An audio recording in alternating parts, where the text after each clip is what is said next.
What's going on is Anton from AntonDaniels.com. I appreciate you guys for continuing to rock with me, but I just got home off of an early morning flight, right? First thing through the door, I want to see my family. I love my family. You know, I'm a family man. I'm an advocate for families, right? Second thing, I got to get that hot shower because I got to throw the threads on. The threads make me feel like $1,000,000, but the third thing through my mind and all throughout the trip is that I gotta have that Tej pack. Tej makes my life uncomplicated. It's uncomplicated skincare for men. The first way that I started specifically was their level 1 system. It's a daily face wash to get rid of the dirt and grime on your skin. 2 times per week exfoliating scrub to get rid of the dead skin cells. An AM moisturizer with SPF 20 because you should always be protecting your skin from the sun. And a PM moisturizer to help your skin stay hydrated and healthy throughout the night. Here's the thing. My favorite part about Tej Hanley is that every box comes with an instruction card that tells you when to use each product, how much to use, and in what order. They really making the process of achieving and maintaining amazing skin for men uncomplicated. In addition to amazing skin, members of Tej Hanley get tons of benefits, including at least 20% off the retail price, the ability to customize your box, exclusive monthly deals, you can pause and cancel at any time, and you get free shipping. And because Tej Hanley is sponsoring today's video, they're offering my viewers an amazing deal, right? Just click the first link in the description and you get 30% off your first box, plus a free gift. It's an amazing deal. You got to get started today. You're not out here trying to look like a dusty. And if you travel as much as I do, which I'm sure most people don't, but you know me, I'm pushing my bag chasers in order to be in the top 5%, top 10%, top 1%. We got to make our lives uncomplicated, and Tej Hanley is no better product. You got to look good. You got to smell good. And you can't be looking like a dusty. Make sure you get started today. Click the link in the description. Get that Tej pack. Feel the Tej, my friends.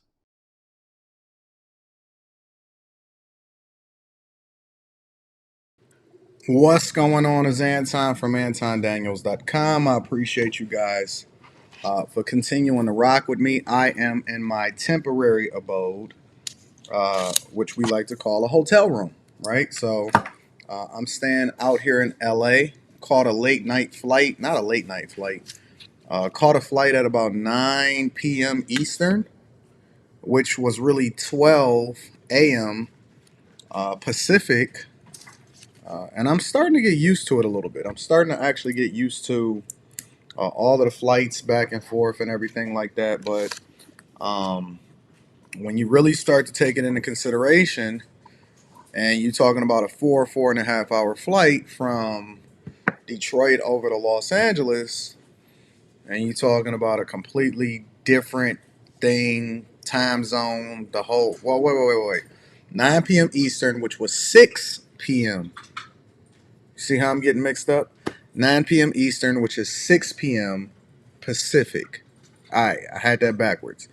So in reality, I really didn't get into like 1:30 in the morning Eastern because you're still operating on that Eastern time zone. But technically it was like, I don't know, 11, something like that. I didn't even get to bed till like 2 a.m. And then I had to be back up at like 5 a.m. Eastern, 5:30 a.m. Eastern because I had to get some stuff together. You know, we still got corporate America, so I got my regular corporate joint right there. You know what I'm saying? The corporate joint got to sleep right now, so we can go ahead and get the show popping. But the one thing that I will tell you, and two things is for certain, is that the work don't stop. So this is a temporary abode because it was no point in flying in at 2 o'clock in the morning. And then, well, actually it was like 3 o'clock in the morning when I finally got to bed Eastern, and like 12 p.m. this time. I don't know. It was wild. My time is all mixed up. Then I wind up getting into a long, deep conversation with Rita. We'll go over that in a minute. But I'm here. I'm in Los Angeles. We don't miss. We make sure that we get all bags. We leave no money on the table. All money in, no money out. Shout out to Nipsey Hussle. And then I move over into my Airbnb this afternoon because I am a Titanium Elite member. I get a late checkout. I got to hook up with my dog Jay Woodfin and Marcellus Wiley. Hopefully, I can shoot some content with them today over at the Airbnb or well, we got some stuff lined up. And then definitely probably hitting lunch with them. Rita is out going to get breakfast, and um, that's my life. I'm vlogging, documenting the journey. I'm probably going to release like an hour-long video today of you guys, showing you the process of what it takes in order for me to be successful. I got a Patreon exclusive video coming out tomorrow. So y'all should be able to look out for that. And then we're gonna keep it rocking. So that's what we do. I don't want to hear no excuses. Let me go ahead and get the housekeeping out of the way. Shout out to Teach Hanley, 30% off your first order plus a free gift. That link is in the description. If you do not have your Teach pack, or if you've using any other link to get your Teach pack, including the one that I've gave you in a previous live stream prior to this month when we renewed and re-upped with Teach, then make sure that you guys get a completely different Teach pack by using the link in the description, getting 30% off your first order plus a free gift. Also, we got a comedy night out here in Detroit. Well, not out here. When I get back to Detroit, June 9th, that's going to be popping. And so if you are not in the building, June 9th at the Garden Theater, you are severely missing out. We got multiple different comedians. I'm going to be there. I'm going to bring some of my friends there. And it's going to be an absolutely awesome night. So make sure y'all tap into that. Also, if you are not a Patreon member, you are going to be missing out on some incredible things. I described to y'all earlier yesterday how I am going to be doing a second, actually it's kind of like the third, but officially the second Fund Your Business. If you are a bag chaser, if you are a Patreon member, you know that one of the things that I like to do is give people seed money in order to start their business. So I'm putting together the budget, the maximum amount that I would allow per person in order to give you seed money to proof out your concept in your business, to see whether or not you actually want to take on that business and continue to push forward. I don't ask for anything. I am not looking for anything. I do not sell any courses. The only thing I do is document the journey, give you my lifestyle, give you my life experience, show you the receipts, show you my back end, show you my bank account, show you my W-2, show you my brokerage account, show you my deposits. And then I give you my own life experience, something that I actually lived through and done, documented the journey in order for you to be successful. But I fully expect for you to implement the things that I'm teaching you inside of the Patreon, as well as the game that y'all get when y'all meet up with me. I got a New York meetup coming up. Make sure that y'all go into the Patreon and let me know whether or not you're coming to that. But I also think that in addition to you lowering your lifestyle, making the adjustments, and then being able to invest in what it is that you're doing, because we have to get the money. I don't care what anybody tells you. Everybody's gonna lie to you and tell you that money don't matter. It's all about happiness. That's bullshit. It's 100% bullshit. So if you guys don't have your pitches together, I'm putting together a budget to where I can hopefully, if the ideas make sense, because I'm not just gonna give you money because you asked for it. You actually have to have a good idea that I can help you with to help you mine out what that looks like in order for you to be successful. I think that some people may need a little bit of a boost in order to get themselves going, in addition to the information, because anybody can say anything, but very few people actually put the money up to help you get to where you need to be. So I'd rather invest money in my people than, just being out here doing some wild shit and just living life. You know what I'm saying? I'd rather put it into my people. So I'm putting that together. Hopefully I get at least 10 people. Hopefully, I'm hoping for at least 10 people that I would be able to give some seed money in order for them to get their businesses started. And I don't ask for anything in return. I don't want a stake in your business. I don't want ownership. I want you to learn what it takes in order to be successful, and for you to get that seed money. So that's the goal. That's what I'm working on. But it is only going to be available to my family, and I consider my family the Bag Chasers. Link to the Patreon is in the description as well as pinned to the top of the chat. Hopefully I can continue to add value into you guys in the same way that you guys are adding value into each other. Make sure you tap into the Discord. That link is in the description of any of the most recent videos inside of the Patreon, and work your way through the videos in order to ensure that you guys are successful. All right, so just a little bit of housekeeping for you guys to make sure that you're doing the thing that's in your best interest. I'm continuously dropping content and video to add value into your lives, so you need to be doing the work along with it. I don't want to give you the information and then you tapping in with me talking about, well, what am I supposed to do? Come on, let's get it. Let's do it. Let's do the right thing. All right. So, good morning to everybody. It is going to be an awesome show. Hopefully, I plan on getting at least a couple people up or a few people up in order to give me their opinion on maybe I'm wrong about this whole Jaxn thing. I am going to break down part 2 of that video. But before we get started with the show, let me say this, okay?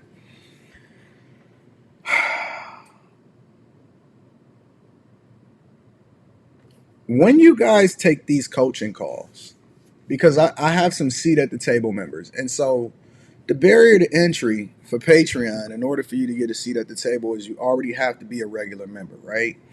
And I've only had like 2 people that were original seat at the table members that actually, I don't know, maybe they ran into some problems in their personal life or whatever like that, right?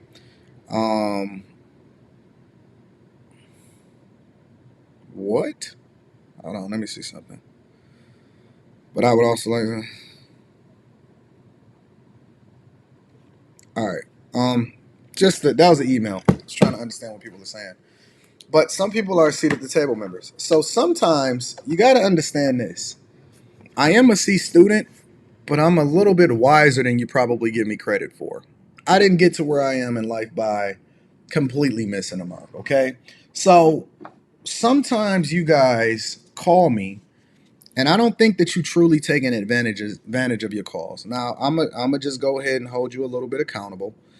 When you guys call me, I think that you're taking for granted the fact that you have access to me. Let me say it one more time. When you guys call me, I don't think that you guys. I might have to just like start over, wipe the slate clean, do a whole new set of seat at the table members, because I think that a lot of my seat at the table members has gotten comfortable. A lot of them has gotten comfortable. And I'm going to tell you why. Listen, can we be real? Can we just be 100?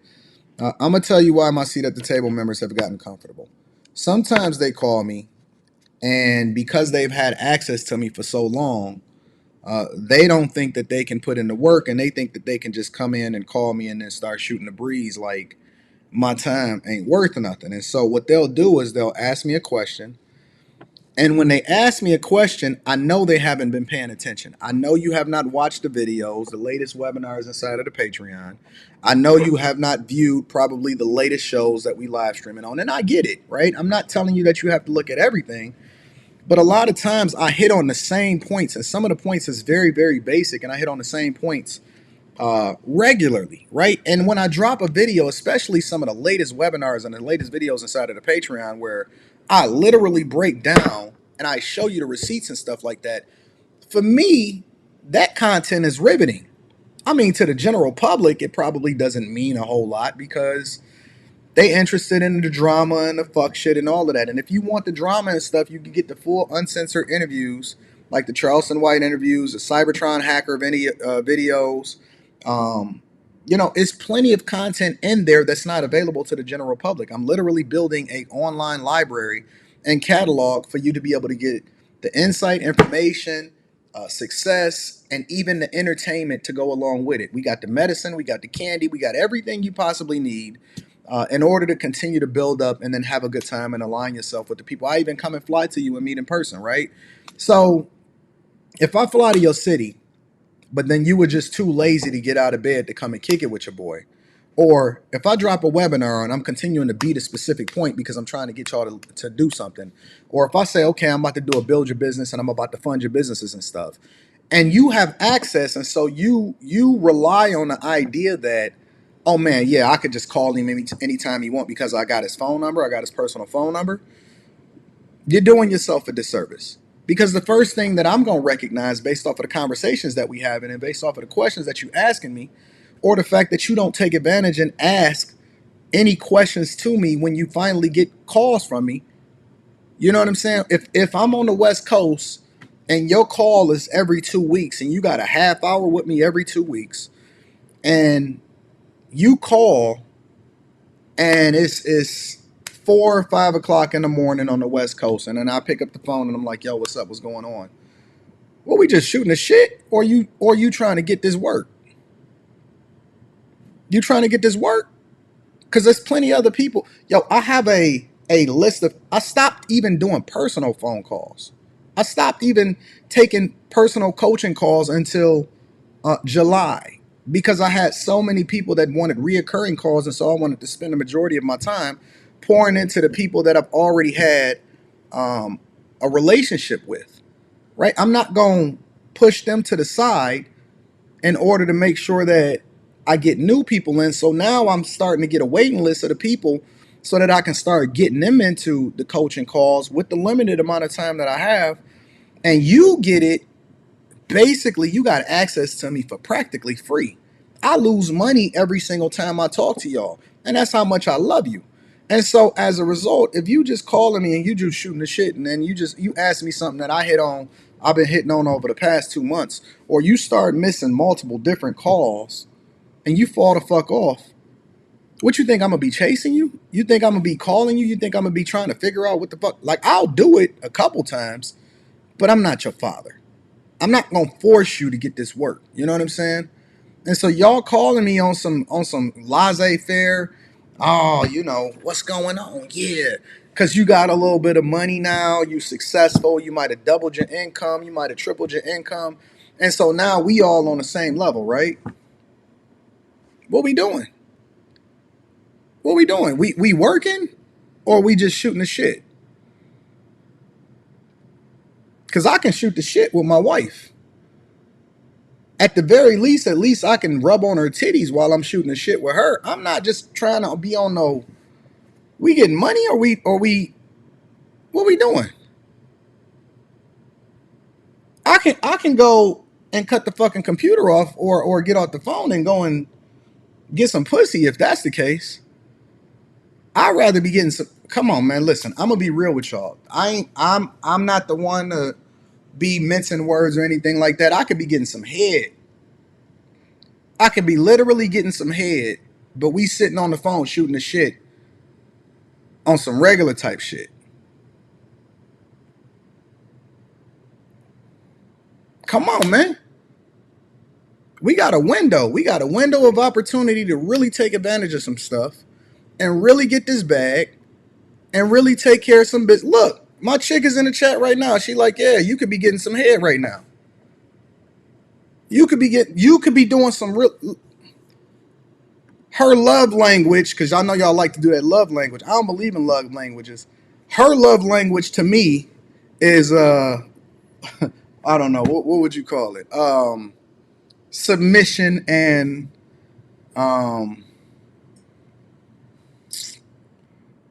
openness.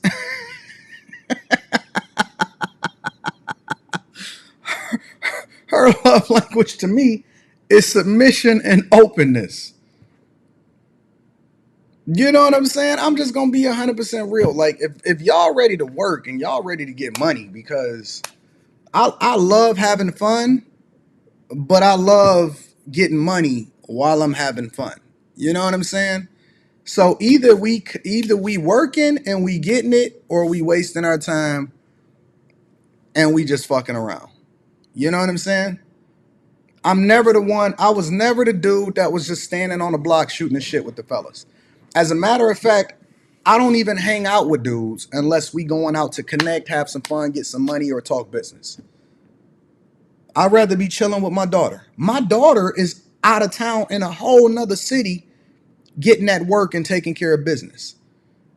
My wife is probably listening to this and on a conference call with the developers and the builders, trying to figure out what it is that in the next timeline to make sure everything is lined up according to what we got, on the calendar for the property that we building. We got to learn how to multitask, y'all. Listen, y'all gotta put away. Y'all gotta identify when it's time to work and when it's time to play. Right now, it's time to play. And I'm gonna be reading super chat shortly. Right now, it's time to play. You don't see me miss ever. It don't matter if I'm flying out of the country, if I'm flying over to LA, if I'm transitioning over into Airbnbs, my time zones be different. I got corporate, I got building, I got a family. I got people that I network with. I have some people that are absolutely awesome that we putting together stuff with. I'm just talking back. I was just talking back. Fat Man Scoop is flying overseas right now. And I just got off of a line with him, and he like, yo, Tyne, when we gotta work, we gotta take care of business. Every dude I know or every person that's in my circle is about that life. They about bags. And I know that it's a ton of people that sit here and get super, super salty over the fact that we call ourselves bag chasers, but we really bag catchers.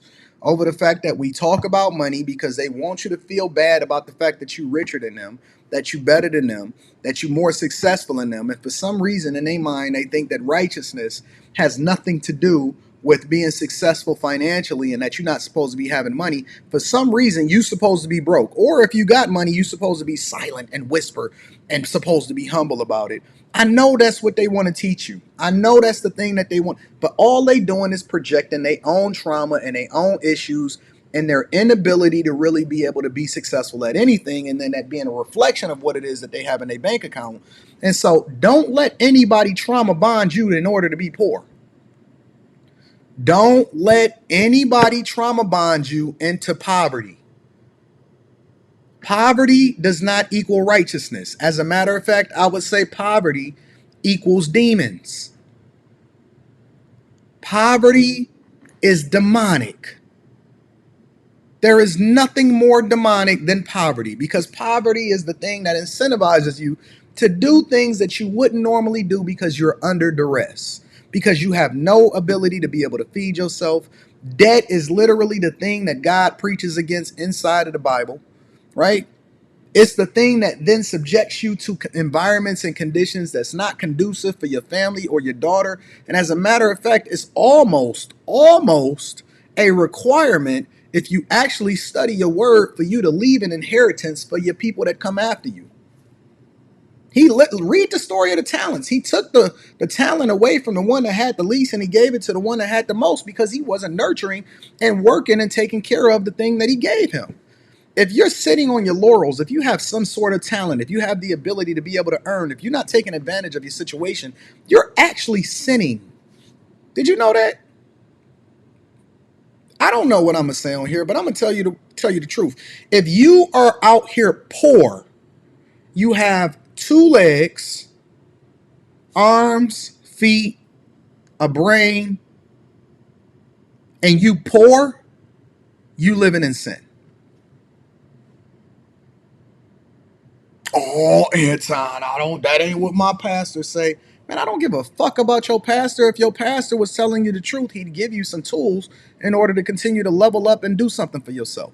He'd be helping you fund your business. He'd be having just as many classes about financial literacy as he is about tithing and being able to give over into the church and the new building fund. Poverty is demonic. It's sin. It is literally the equivalent. Why do you think the payday loan places are in the most economically disastrous places? Why do you think it just so happens to be a church on every fucking corner of the most economically despaired place? Why do you think that drugs overwhelmingly run rampant? Not that it doesn't show itself in other places, but it runs rampant in the most demonic places. Why do you think that is there to subdue you? Is there to numb your senses, the senses that God gave you that allows for you to be even more efficient and becoming successful by being aware of what it is that's going around you? Why would you want to numb yourself and dumb yourself down instead of empowering yourself to be greater? Why do you think that why do you think that dancers and prostitutes have to get numb and drugged up to continue to do what they do every day? Why do you think that everything is transactional? Why do you think that women look for provision and protection, aka money, when it is that they're looking for a husband? Why do you think that even biblically back in the day you had to prove yourself as a man and there was a barrier to entry in order for a man to hand you over his good daughter, his virgin daughter, in order for you to actually be able to marry her? I need you to be able to understand that everything comes back to the money. And you may say, well, money isn't even worth the thing that it's printed on. True. But it's the thing that we use in order to not kill each other to exchange goods and services, and it's supposed to be equivalent to something. So even if you want to talk about assets and you want to level up and get past the Dave Ramsey level, we got something for that. But don't waste each other's time not doing the thing that's in your own best interest, and get to work, man. Let's work. Be selfish before you can be selfless, because you can't help anybody until you help yourself first. Okay? All right.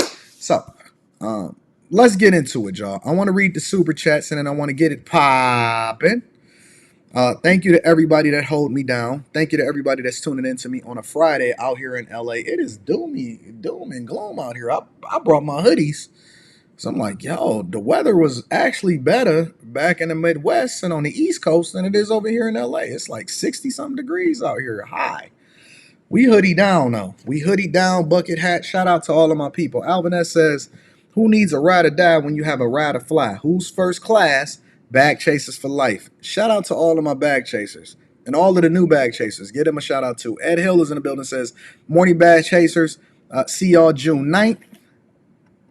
Ed Hill will be at the show with the Charleston White. Classy Beats is in the building, says, you know I'm ready to work, AD. Let me get one of those spots. Classy, I'll be over there checking out what you doing on your channel. I like it. Marcus X says, Anton, I need money, lots of it. I can't wait. Shout out to Marcus X for continuing to hold me down. I appreciate you. V. Scott, my dog, says, touching base and showing love. Moved back to the city, bought my childhood home, and raised my son, and got my little cousin an internship at my job. This is what we do.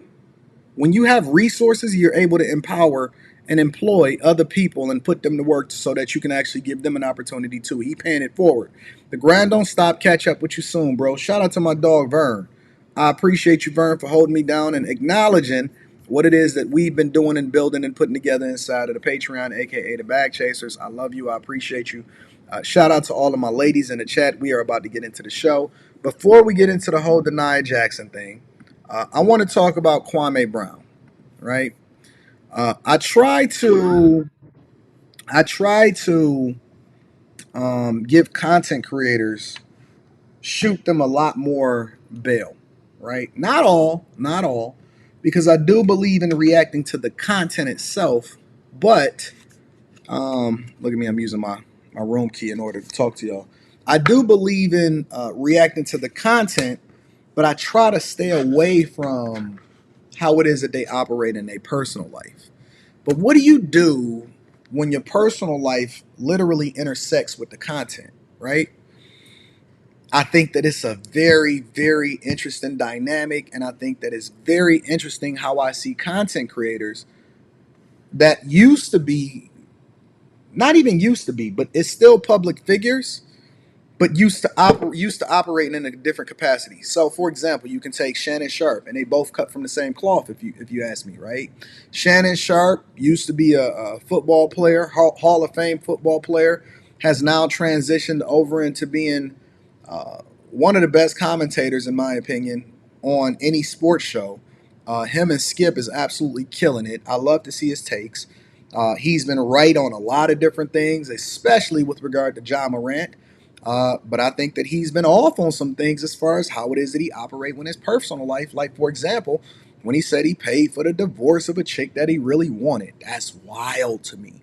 And so that is an example of when you see a personal life intersecting and that becoming a public thing as a part of the narrative versus what it is that you create content for, whether you're on YouTube or whether or not you just on a talk show and people are reacting to the different content. The interview he did with Steve Harvey was absolutely wild. And it's the same thing with Kwame Brown, right? Because Kwame Brown recently had a take on LeBron James' performance. Thank you for the super chat. I'm definitely going to be reading super chat. Shout out to Kevin Robinson. He had a take on LeBron James. But see, the difficulty of that is that because he used to be a basketball player, right? He used to be an NBA player. And shout out to anybody that ever get to the top of what it is that they do in their field. Because regardless of what you say, Brian Scalabrine will wash all of y'all. And he was probably at the end of the bench on a lot of these teams, right? But is Kwame Brown above reproach when it comes to being able to criticize his game when he's able to criticize other people's game. And so when I'm watching this play out, and I've been looking at the different reactions without actually looking at the videos that are taken. I got the videos in order to be able to show y'all, right? The question that I'm asking myself as we go through this, before we get into this Derrick Jaxn thing, is Kwame Brown being too sensitive, or is he valid in his opinion? And or is the general public a reflection of how Kwame Brown is reacting? Or is Shannon Sharpe wrong on his take of how it is that he's seen what Kwame Brown said about LeBron James? Okay? And how does this all come back to the money? That's the question that I want to ask ourselves, right? So make sure you hit a like for the YouTube algorithm, subscribe to the channel, turn on your notifications. Again, shout out to Hanley. Tap into the Patreon. Link is in the description as well as pinned to the top of the chat. I want to explore this a little bit. I want to explore it. I want to break it down. And I'm going to go ahead and share my screen. I'm not even going to pull it up on a big screen. I'm going to save the Summer Jam screen for Derrick Jaxn today. All right, but let's go back into this whole Kwame Brown situation. Let me share my screen with you guys. And this is Shannon Sharpe's take on Kwame Brown's opinion of LeBron James's performance, and then we're going to go into Kwame Brown's response to it. Hit a like for the YouTube algorithm. What did he say? So he don't necessarily care for Kwame Brown or him as a basketball player or his opinion towards LeBron James. I'm genuinely curious if we just keeping it 100% content. What did he say that was off? All right, I'm going to go back over to Kwame Brown. I'm going to go over there to Kwame Brown. He called him a bust of Mount Rushmore. That's still, you could say, listen, anybody out here can say, Anton, you are the worst content creator ever. Now, I know that that's not true because I know that the Millionaire Morning Show and the Anton Daniels channel is one of the greatest channels, and we're only at the tip of the iceberg, and you guys love what it is that we do here because there is no morning show that is better than what it is that I produce. That is a fact. Now, but that's my opinion. Now, you could say, Anton, I hate your morning show and you trash, and I don't like the fact that you wear those Versace glasses, and I hate it when you used to wear a Versace robe, and you stupid, you dumb, and you a black idiot. I'm okay with that.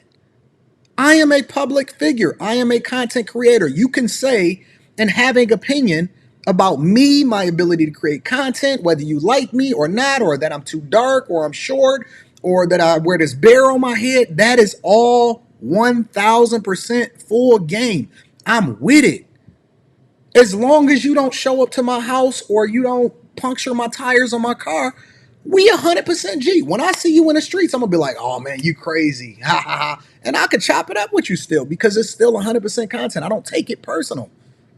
You know what I'm saying? As a matter of fact, when you talk about me, I win. When I talk about you and I give you more visibility, you win, even if it's criticism. It's all good for the game. I bet you Kwame Brown, if he was able to successfully monetize these videos and he was able to get more visibility, I would tell you that this content and this take and then his reaction to it is probably really, really good for Kwame Brown's platform. Everybody wins. Who loses? Shannon stay relevant because he's continuing to give good takes. He's keeping the ratings high. People are still reacting to the content, seeing what it is. Kwame Brown is staying relevant because people is checking to see what he's doing and they want to react to his content. He's getting more views and watch time and his subscribers is probably going up. It's a win-win. Why would we take it personal? Okay, let's go over. Chuck Wilson says, but if a bigger podcaster with a bigger audience bashes you, it hurts your brand. How?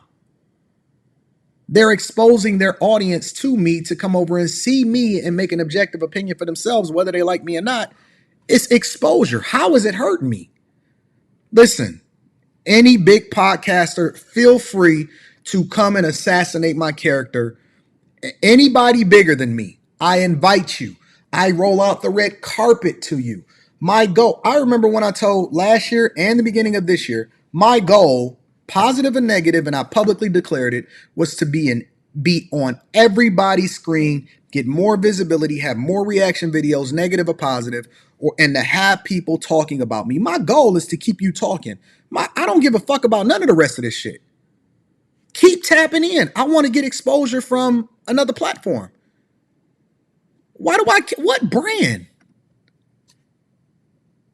It's all entertainment at the end of the day. We talking about two dudes dribbling the basketball and giving a layup up the court. So let me go over to over to Kwame Brown. I want to get the rest of his take. You a thick-tongued idiot. Did you not know that? Ain't no first downs in basketball, boy. So I don't know what make you think that your opinion on basketball is more than mine because you a fanboy for LeBron. You called me emotional and you was finna fight a whole goddamn Memphis Grizzlies team because of your love affair, LeBron. You the reason why John Morant probably carrying guns right now. Come on, man. I mean, just being objective. Being objective, that is a stretch.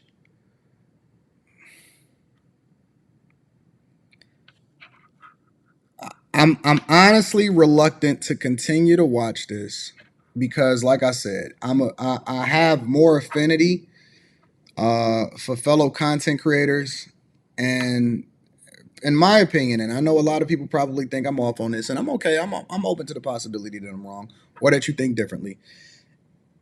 It is,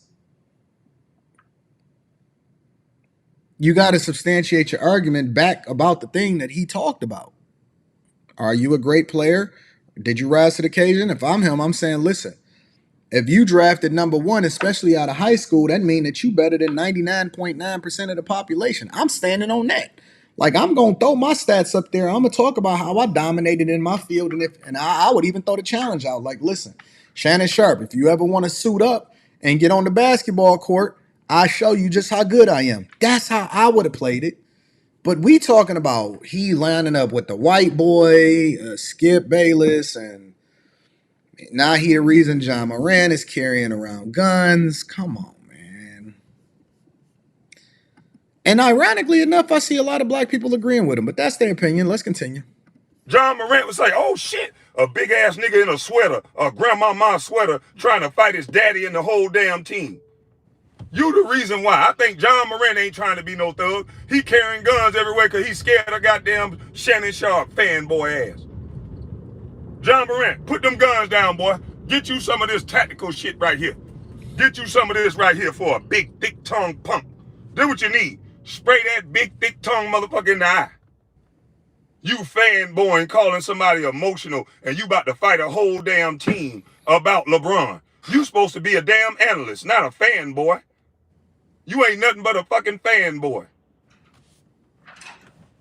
You done lost your goddamn mind. That motherfucking testosterone must have hit you too goddamn deep this morning, boy. I didn't say nothing about LeBron's legacy. I said he didn't learn how to get to a damn spot. And now you want to get mad and you want to invalidate a whole man about his opinion.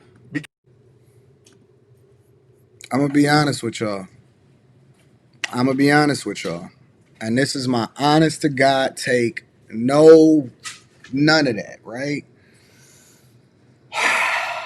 Everybody is not built for the internet. Everybody is not built. And I think that Kwame could possibly evolve to actually be built for a lot of the constructive criticism that come your way. But everybody is not built for the internet. And this is what I have been telling y'all a long time. When I go to these games, I am like, in a lot of instances, Rita will tell you, I am a menace. I am a menace on that sideline. So much so, I put up a couple shorts and people was like, oh, Anton, they should come over there and haul off and beat your ass. I be talking mad shit. I was telling DeMarcus Cousins, I said, listen, fam, I don't give a fuck about what you say. He said, what? And it's on the internet. Y'all can go back and look at it. I said, man, I don't give a fuck about what you talking about, bro. You're not even going to be in the league next year. Get your paycheck right now because I am not impressed. Go ahead and miss that free throw. I am a menace when I'm sitting on the court. This is the reason why I bought my courtside seat so that I can talk the meanest shit. Donovan Mitchell, he ain't give a fuck. He was just playing. He was laughing. Who's the dude that was the night we call him the nicest guy in the NBA because he was laughing at me? I don't know. He laughed at me. He came over and shook my hand. He said, "Oh, Anton, don't be." He said, "Don't be so mean on me." What was his name? What team did he play for? I forgot. He was just on. Oh, Philly. He played for Philly. Yeah, so he light skinned, got kind of like a high top fade. Yeah, let me see who this guy's name is.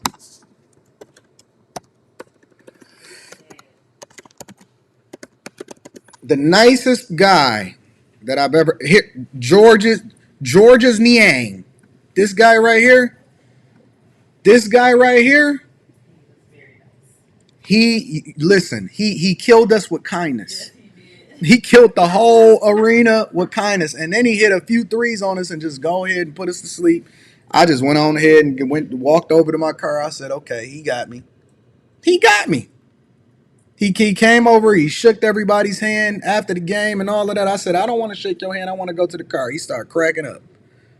George's Niang, that dude was shooting our faces off. And he said, "Oh, guys, take it easy on me." He was trolling us back. Yes, he was. He was trolling us back. Now, DeMarcus Cousins, I'm emotional and I can't let go. Oh, who else was emotional? The other tall guy that was playing in Utah. What's the tall one whose hair is missing in the top? Whose hair was missing in the top? Or it's like thin. He real skinny and long. And his hair is missing in the top? It's thin. I don't know. It's Dark. I would say 98% of NBA players is super emotional. What story you got for me? This man that was on Family Feud like 3 years ago. Uh-huh. They asked him what was the biggest mistake at his wedding. Mm-hmm. He said his marriage. Now he's on trial for killing his wife. Rita said it's a guy.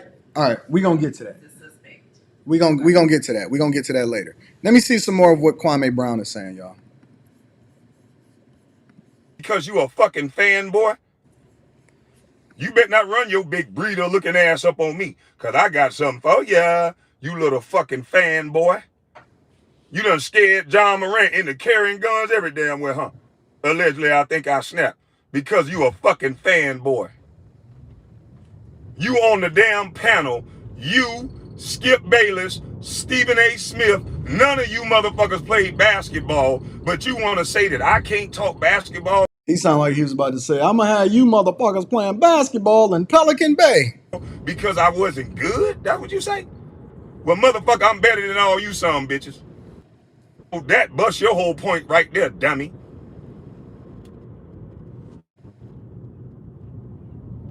Nigga, you lucky you could catch a goddamn football back in the day. I like the Tesla that he riding in, though. I think he got a Model. It got to be a Model X because it's a hard sell to tell me that he riding in a Model Y. He too tall to ride in a Model Y. A big, ugly motherfucker like you with a thick tongue and a stutter like you got. Only thing a nigga like you was good for is fighting or fucking. Motherfucker used to breed a ugly. Pause. Heavy pause. Time out. Flag on the play. A flag on the play. Pause. Heavy pause. Whoa. Whoa. Whoa. Pause. Pause on the play. Did you hear that part? Let me rewind that about 10 seconds. A big, ugly motherfucker like you with a thick tongue and a stutter like you got. Only thing a nigga like you was good for is fighting or fucking.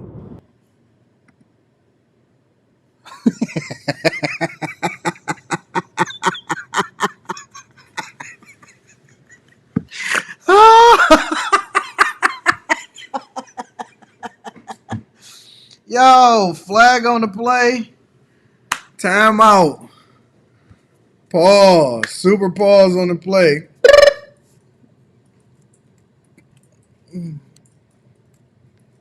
Time out on the play on that one. Jesus Christ. Okay, let me see a little bit more. Now I'm intrigued. Hold on. Motherfucker used to breed a ugly motherfucker like you. See, I know you punch like a mule kick, but you better not run your ugly ass. All right, we're going to let that go. We're going to let that go. Shout out to Kwame Brown. Pause though. Pause on the play on that one, big dog. Let me read a couple super chats. Kevin Robinson says, we got June gloom in LA till July. The gray is normal. G, stay safe out here, man. Is it? Janelle Gordon told me that it'd be gloomy May or something like that. Y'all need to get that sun back up out here, fam. Cause I got a dope Airbnb that I'm gonna be had a fireplace popping off. Chris J says Shannon Sharpe 1, Kwame Brown 0. Big M Dub says Kwame was a bum, that's why he's attacking character. J.O. Smitty says Kwame stays in his feelings, a place where a man must stay out of. When I first heard Kwame, I was amazed at the freshness. He began keeping that victim energy going. Thanks, Anton, for the good info. Shout out to J.O. Smitty. I appreciate you for the 10 ball. Shout out to Brock says, why you talking about that man tongue so much? Why you talking about that man tongue? And then we got McThickens. Mandingo McThickens always want to give a super chat at this particular time. I appreciate both of these brothers. Both made points and both were tripping a bit. Paul, Shannon Sharpe 2, Kwame Brown -2. Yeah, man. When you get on the internet, you gotta operate a little bit differently. All right, let's get into the thick of things. So I allocated time, and I actually had to forego.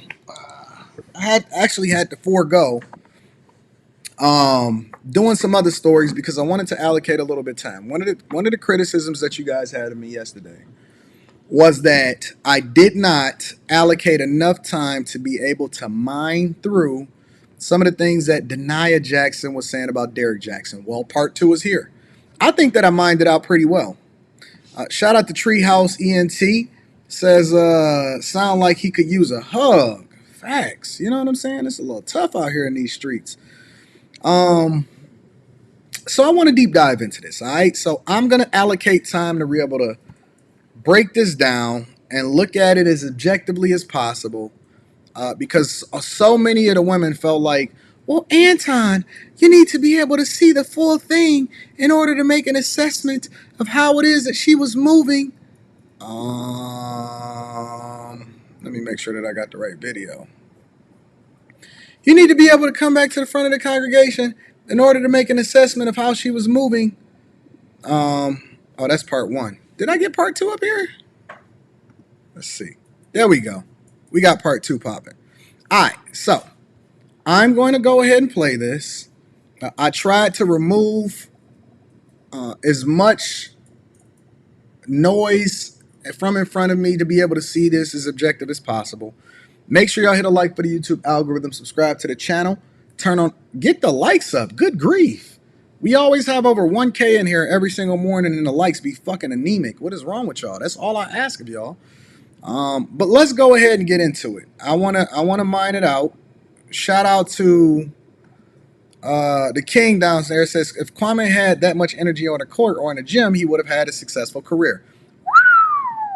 Hey, y'all, let's not go in on Kwame too much because I definitely want to try to reach out to him and get him on the show. That's why I'm trying to be as objective as possible. Anton trying to be a politician up in this joint. Let me go ahead and get this started. What did that do to you? I became a Now, hopefully there's no giggling in this one. shell of myself. I didn't know who I was. I actually have a couple posts on my page where I have a post that says, I knew her body better than I knew my own. Stop. Let that sit there.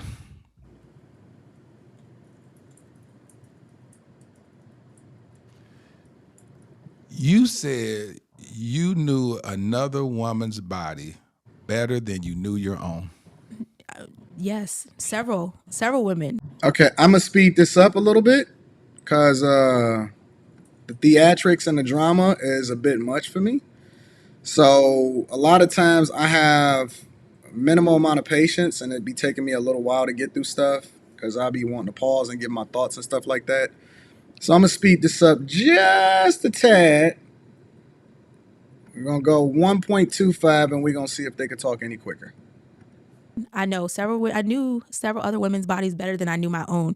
And I spent a lot of time, like I went in such a deep hole where I was like studying these women. I would go to their profiles and I would study their pages and like what they wear. I knew when they had met up. So I watched their videos of them having sex. So I would try to imitate that and recreate that in our relationships so that he could choose me and want me. I never imagined my public healing would inspire others to heal across. Is the Deerfield.com. You found that Derrick was having inappropriate conversations with people from his past that he had a sexual relationship with, and then later on you began to find out that it wasn't just conversations; it had moved to actual sexual acts. Yes. And again, I didn't find that out until 2019. So we got married January 2018. I found out in November of 2019. Dang, they only been married for like 5 years. They got married in January, but then I have to remember that these people are younger than me too. You know what I'm saying? So January 2018, she said she had dated him for 9 years. And I'm just doing a recap of what it is that she said yesterday. And kind of guilted him into marrying her.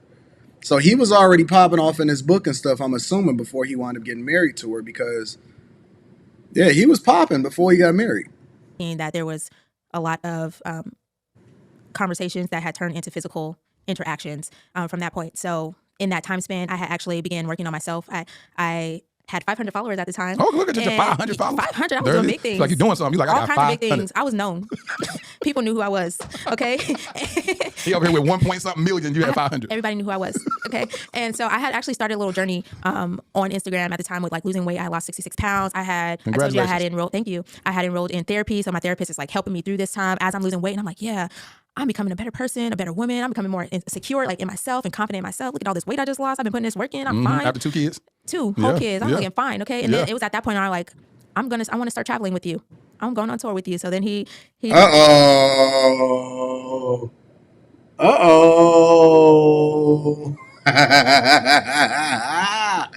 Now she wanna be visible.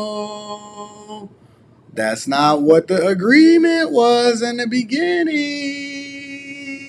Now she wanna start throwing a monkey wrench in the game. Yo, what's up with women, married women, looking to get their followers up, and they not public figures?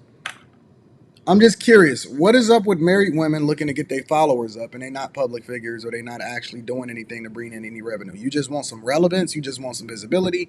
What? Okay, let's continue. He did the self-love tour with Steven Speaks and all that, and I was there at almost every tour stop. Did people know who you were when they saw you? They did not know who I was until I said I'm his wife, and there was a few times where I had to, literally our team, because I coordinated our team to travel with us, the people that I hired to come with us, and they were literally like holding me back at some of these events, like, don't do it. And I'm like, what were you about to do? Listen, I was not always saved. Okay, so there's. She was up there trying to fumble a bag, basically. She was fucking up the money because of her ego. She was literally messing up the money. She started getting in the way of the money because she wanted to be acknowledged. And this is one of the things that men, you need to understand this. Who women are when you marry them is going to be completely different from who they are. Once you become visible, once you become more successful, once she continues to evolve. And I tell people this all the time.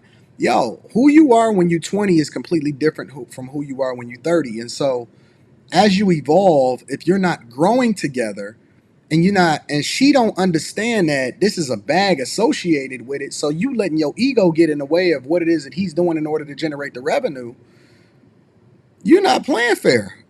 You not playing fair. So now you want to jump in and they got to hold you back and all of this other type of stuff. Man, listen, you largely going to be the one that's the beneficiary of what it is that he putting down and you putting together the whole tour. What do you need to be visible for? Unless that's a part of the branding, unless that's the thing that you guys have strategically put together as a part of your brand, why do you have to be acknowledged all the fucking time? Why are you letting your ego get in the way of what it is that he's building? And this is the moat that a lot of guys have to try to cross over and tiptoe over because his success didn't come until after she was already involved in his life. You know, when you have a husband that is in the spotlight, women feel like they can do whatever they want they can talk to them how they can touch however they want. Oh, you're so fun. These little touches turn into something else. Some more touches. Other touches, right? There was a lot of that. There was a woman that was bold enough to sit on his lap and he didn't even do anything about it. And I had better words from him at that time because I had been in therapy. So I was practicing those tools. And, it still was like, okay, well, this is part of my job. This is what comes with it. Listen, y'all. Everybody is not prepared for success. Everybody is not prepared for success, right? There are going to be people that get at you. There are going to be people that try to reach out to you. It is people that is going to they're going to be in your DMs. They're going to be reaching out. Yo, you going to have to be, she wasn't secure enough because obviously he was cool or he allowed for it to happen as far as him letting her go on tour with her, but she was not secure enough for what success was or the breeding of success, and she became jealous, unwarranted, as a result of her then now participating and becoming visible to what it is that he have to experience throughout his situation. She was not prepared for it. Your character it's not going to carry you where the success and the money leads. That's not his fault. That was the brand that she was a part of cultivating. You have to be more secure. And I'm like, I'm secure, but it is not okay for this to happen, And so that just kind of became a dynamic throughout the rest of the tour, but we made it through by God's grace. But yeah, there was a couple times where they had to hold me back. So he welcomed you on the tour. It wasn't like he was trying to tell you to stay at home. He didn't tell me to stay. He let me come. I was running things. I was taking pictures of him and all the people. And I, when it got out of control, I would give a look and be like, I am his wife. And I'm like, oh my gosh, can't believe it. See what I'm saying? Like, he ain't tripped. He didn't say, no, you can't come. Listen, everything that I'm hearing right now, and this is ever since yesterday, and y'all not going to sit here and convince me differently. You're not going to sit here and convince me differently. Everything that I see happening right now has come as a result of her own doing. You want the success, you want the money, you want to be able to go on a tour, but you don't want to know, you don't want to go, you don't want what comes along with it. You want to be respected. That's not the brand that you help cultivate and be a part of behind the scenes and in front of what it is that he's doing. Come on, man. And it ain't even like, come on, man. It ain't even like at that time, ain't nobody even know who you was. They didn't even know you existed. I didn't know he was married. I didn't know he was married until the infamous Bonnet video. I never knew he was married. A lot of people apparently didn't know he was married, but he did make a couple of videos here and there that said he was married. What video was that? It was a long, probably when we first got married, he did a video on YouTube where he was actually live on YouTube, and it's still, I don't know if it's still up there, but he talked about our marriage and how we got married and all that. And then Don't Forget Your Crown, he talks about me and him and our relationship and us getting married. Yeah, that's one of his books, and he talked about us getting married, which was his number one book outside of the Cheating Man's Heart series. I got something for you. I saw some shade right there. But it is. It's called A Cheating Man's Heart, and it's the 3-part book. Outside of that, somebody said, listen to this. Rated PG Princess Goat said, wait, isn't his brand based on men needing to respect women though? No. And this is where y'all absolutely positively are off the mark. That is what his wording was, but his brand was to tell women what they wanted and also to make himself seem attractive. And that's the thing that sold the books. That's why y'all started getting into the watching his videos. And this is why you held him as the standard. The brand had nothing to do with respecting women.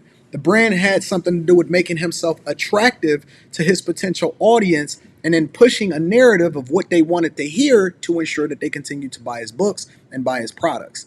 What people say versus what it is that they're presenting to you and how they're communicating to you. And this is why I say this all the time, and y'all need to understand marketing. That's why I'm releasing a marketing video inside of the Patreon tomorrow to give y'all some insight and information on how this thing goes. The brand had nothing to do with respecting women. The brand had everything to do with appealing to his potential audience, which would then generate the revenue. Stop paying attention to what people say and start paying attention to how they live their life, what they presenting to you, why they're doing it a certain type of way. I'll give you an example. If a man, trying to think of somebody specifically. I can't think about it. If DJ Khaled can't sell you on, well, my brand is to respect women. No, his brand is to party and all of that because you may not necessarily find DJ Khaled as appealing, but the fact that Derrick Jaxn's brand is his image, and the thing that he then pushes is what incentivizes you to go over and buy and sell and get his courses. Y'all missing the mark. You don't understand what is going on here, and she did understand it because she's the one that helped cultivate it. So if this is the thing, a reason why he's going on tour, in order for him to generate the revenue that you then spend, you can't get mad at what it is that you cultivated. You was a part of it. Don't Forget Your Crown is right there where he talks about me and us. My name is all up in the book, and our relationship, parts of it are in there. He said parts of it. And so Didn't that be throwing these little shade out there? You got to catch it because she just toss it out there a little I bit. am a woman of God. You know, like I have integrity, and She said parts of it. It is. It's the truth, though. There are parts of it in there, and parts of it are true. So he did talk about it a little bit, but it was not this, you know, how we see most people like, oh, this is my wife. Yeah. You know, You ain't gonna see no you're not Gabrielle gonna and see Dwayne that. Wade type of stuff, Right. or Sierra and Russell. Right. You know. Right. And then when I started asking for that, it was like, you gonna make the block hot? Facts. You gonna make the block hot. He knew you about to mess up the money. Now you want to switch up the brand. This ain't what we doing. You about to make the block hot. And I'm like, I don't care if I make the block hot. I'm your wife. And so What did that mean to you? What do you mean by that? This is hard. This is a hard watch, y'all. This is very difficult because all of her wounds are self-inflicted. All of her wounds are self-inflicted. But because women are emotional and they operate off of their feelings, they can't see the bigger picture, and it's very difficult for us to explain this to y'all, even though all of her own wounds are self-inflicted. Because you came into it one way, and now you want to switch it up because you want to be acknowledged, because you start getting therapy and you start going to a trainer, and now you're feeling a little better about yourself. You gonna make the block hot? well, by the time I was really like forceful, like, hey, you need to take a stand for who you're. If you're saying you want me, you need to take a stand. I need to see this translated. And it was like, well, you know, it's like, okay, I'm just coming off of this, gonna make the block hot. You know, like I had to let go of these people, and they're gonna be upset. And I'm like, I don't care. Let go. What are you talking about? The women. He didn't tell you that. He didn't tell you that if you come out and share, if he comes out and share that y'all are married, that he would have to let go of women. He was saying that he had to let go of these women right behind the scenes. I'm gonna make the block hot, or he's gonna make the block hot, or I'm gonna make the block hot for him posting me after he's let go of these women because their feelings are gonna be hurt. Right? Are you talking about women that you knew about prior to the marriage? Prior to the marriage, in the marriage. Okay, so when I was very Taking it forceful too about fast. it, Yes. when I was very forceful about it, we had this is, you know, like 2 years ago, you know, so we already in the marriage. So when I was like, you need to take a stand, you want me back, this is what needs to happen. Okay, so we fast forwarded. Yeah. So this is when you took because you mentioned in part 1 that it was an 8-month. Yeah. So now she's speaking specifically. So she's jumping around, right? Now she's speaking specifically about when he got caught up, and now she's giving him an ultimatum, even though she's been participating a long time in the fact that she knew that he had other women, right? Because it ain't no secret. And now she's feeling some type of way because she's going through her self-healing. She probably read one of his fucking books. And so now she want to switch up the game. So this is what she's fast forwarding and making him work to get her back. I was gone for 8 months. So I left in, As you know, she's becoming a prize in her mind. February of 2020 I left Georgia and I went to Denver and I slept on my mom's couch with my 2 kids for 8 months. And Ain't it funny how women think that they punishing you by them leaving and going to sleep on their mama couch? Okay, so now I get to sleep and lay out like a naked X and use the whole bed, not the half the bed, the whole bed. They think they punishing you by taking the kids, them whining, nagging, punk ass kids, over to their mama house and sleeping on the couch. And the mama was like, dang, it's getting a little hot over here. It ain't enough room as I thought it was. I What stayed made you away. leave? There was a lot. It was a lot going on at that time. I had already knew about the infidelity since Thanksgiving, around the Thanksgiving time, where we hosted his whole family in our house. And that was the hardest thing I had to do, to sit there and be with his family and all that. Reading Super Chat shortly. I went to Thailand with my mom and my best friend a couple weeks after that. And I was talking to the Lord and I was like, okay, Lord, I can't continue to do this. And I was like, okay, you need to choose between the condo and the family that you created. Right. And I really feel like I heard that from the Lord to tell him to do that, because he was spending a lot of time. We had a condo and then we had a mansion. And I was in a mansion, a 9,000 square foot mansion by myself with 2 kids, more nights than I should be. Like the people that clean our house were in there more with me and the kids. Wow. So you got a 9,000 square foot mansion and a condo. So you are largely the beneficiary of all the hard work that he's putting in. He out there hustling and grinding, putting in his work, You are living a better. Look, come on, man. Let's be for real. You are living a better life than you ever could have dreamed of. You would never ever have this life without him. Can we just keep it 100 for 1 second? I can't believe that I'm actually having this conversation with y'all. You would never, ever, ever. You'd probably be sitting on a bunch of student loan debt, never had a job in your life, not working whatsoever. You are sitting in a 9,000 square foot mansion with cleaners, cooks, probably chefs, well taken care of. And now you trying to insert yourself in here to fuck up the money. Okay.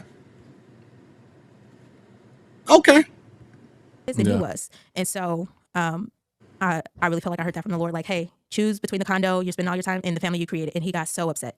Like, what do you mean this? Yeah. Like, and I'm like, you need to choose like what you're gonna do. And at that point I still had not told him that I know about all of the stuff. Again, that's amazing how you Hey, ladies, I'm going to give y'all an opportunity to be able to come up on here and tell me exactly where it is that I'm off on. You already knew I was going to do this show today. You already knew that I was going to break this down.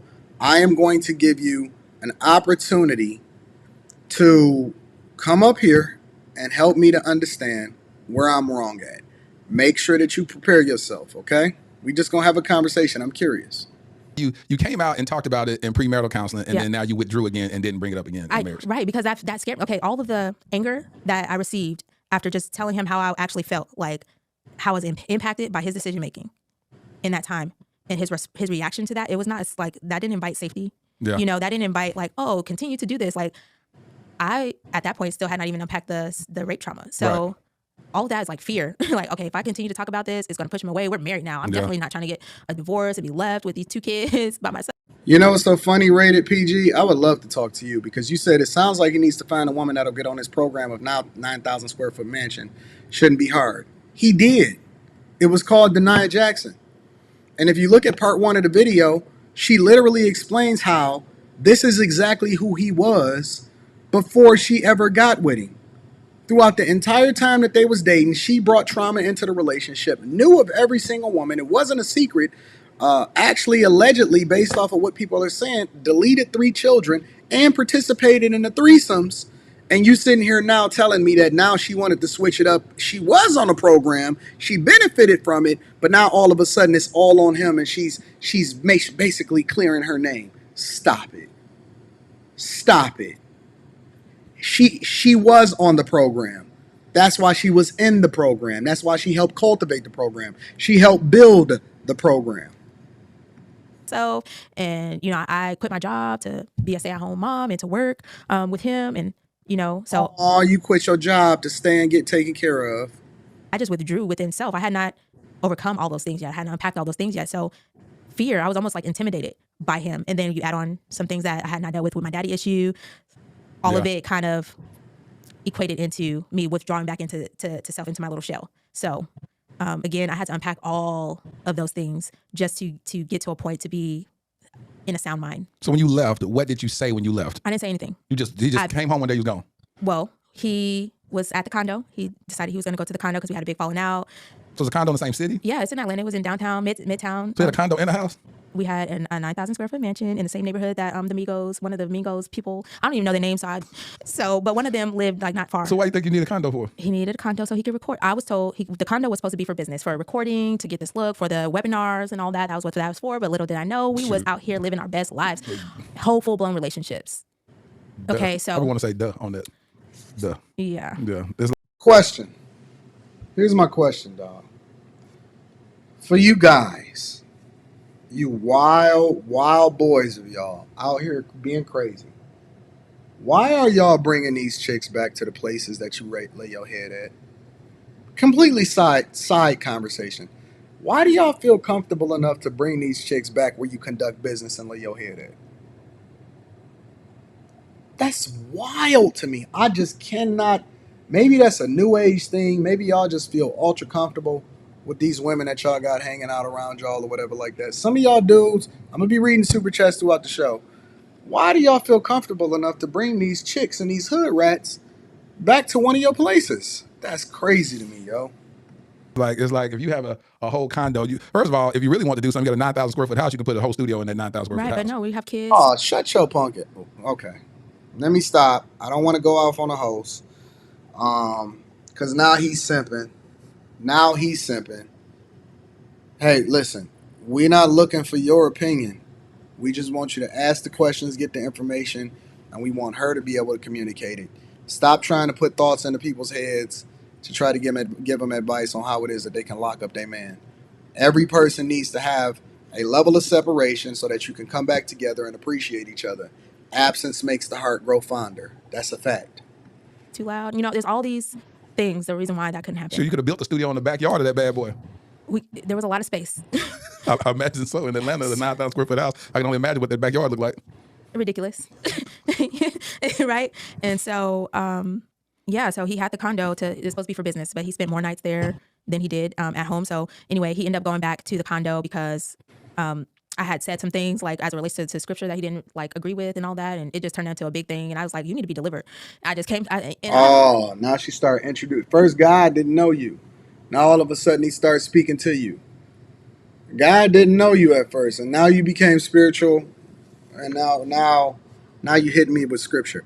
There can never be any more of an unattractive argument than if somebody started throwing scripture in your face. We got a problem. I learned a lesson. You just can't come at somebody and be like, you need to be delivered. So I learned a lesson in that. You said what? You learned that you can't tell somebody. You just can't be like, hey, you need to be delivered. You got demons. I didn't know that though at the time. You was a new Christian. I was new. Yeah, you was new in this thing. I was new. I was just like, I just found out about deliverance. So this is okay to say, like, you need to be delivered. You need to be delivered. This is why. And I know 2 people that can do it. So we need to figure it out so we can go. You can get delivered. I get delivered. Everybody's happy, right? Yeah, that doesn't work out. Apparently people get very upset. And not only do they get upset, they think you're crazy and you've lost your mind. So this is wild. This is absolutely wild. I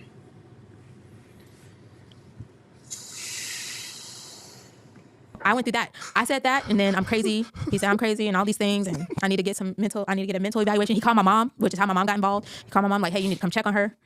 And then my mom is calling me like, what's going on? And then I'm telling her all of it because at the time I didn't tell her all. Shout out to my dog Shannon Rawls in the chat. I see you, big dog. This is wild, bro. Shannon, I think that she's wild. I don't know what your take is on this, Shannon. I'm not sure. I'm expecting for the ladies to help me out today, but I think that she's the one that's the crazy one. I don't think it was him. I don't think he switched up at all. I think it was 100% her. All of the stuff that was going on. And now I'm telling her all of it because I'm like, okay, I don't have the capacity to deal with this. I got these 2 kids. I am not crazy. He has a demon inside of me, like he needs to get delivered. And I'm trying to help him to get delivered, You can't come that aggressive. So that was a learning lesson. I learned that in ministry. That was my first introduction into ministry. So I don't believe that women should be in ministry. This is what happens. You start messing up your relationship and your marriage. I'm a firm believer that women should not be in leadership positions, especially with regard to church. Maybe I'm old school. Call me old school. I don't think that women should just automatically get an opportunity to just be in the pulpit just because you're a woman or you have some visibility or you're married to Derrick Jaxn. Come on, man. What we talking about? Now you a pastoress? What do they call the women pastors? What's the women pastors? Evangelists? I know evangelists are the traveling women pastors. The pastor priestesses? Now you was down to do the tango, and now I need to be delivered. Nothing make a dude dick go limp than a chick talking about you need to get delivered after she find her church family. She destroyed her own marriage. I'm going to be honest with you, bro. What brought you into Christianity as an adult? Because you said when you were younger, you were introduced to it when you were younger, but then you renewed your faith, recommitted. When was this? So this was around the time, I know we talked about how he got his hair cut by a girl. That prophetess, Love C, that's what the name of them are, prophetess.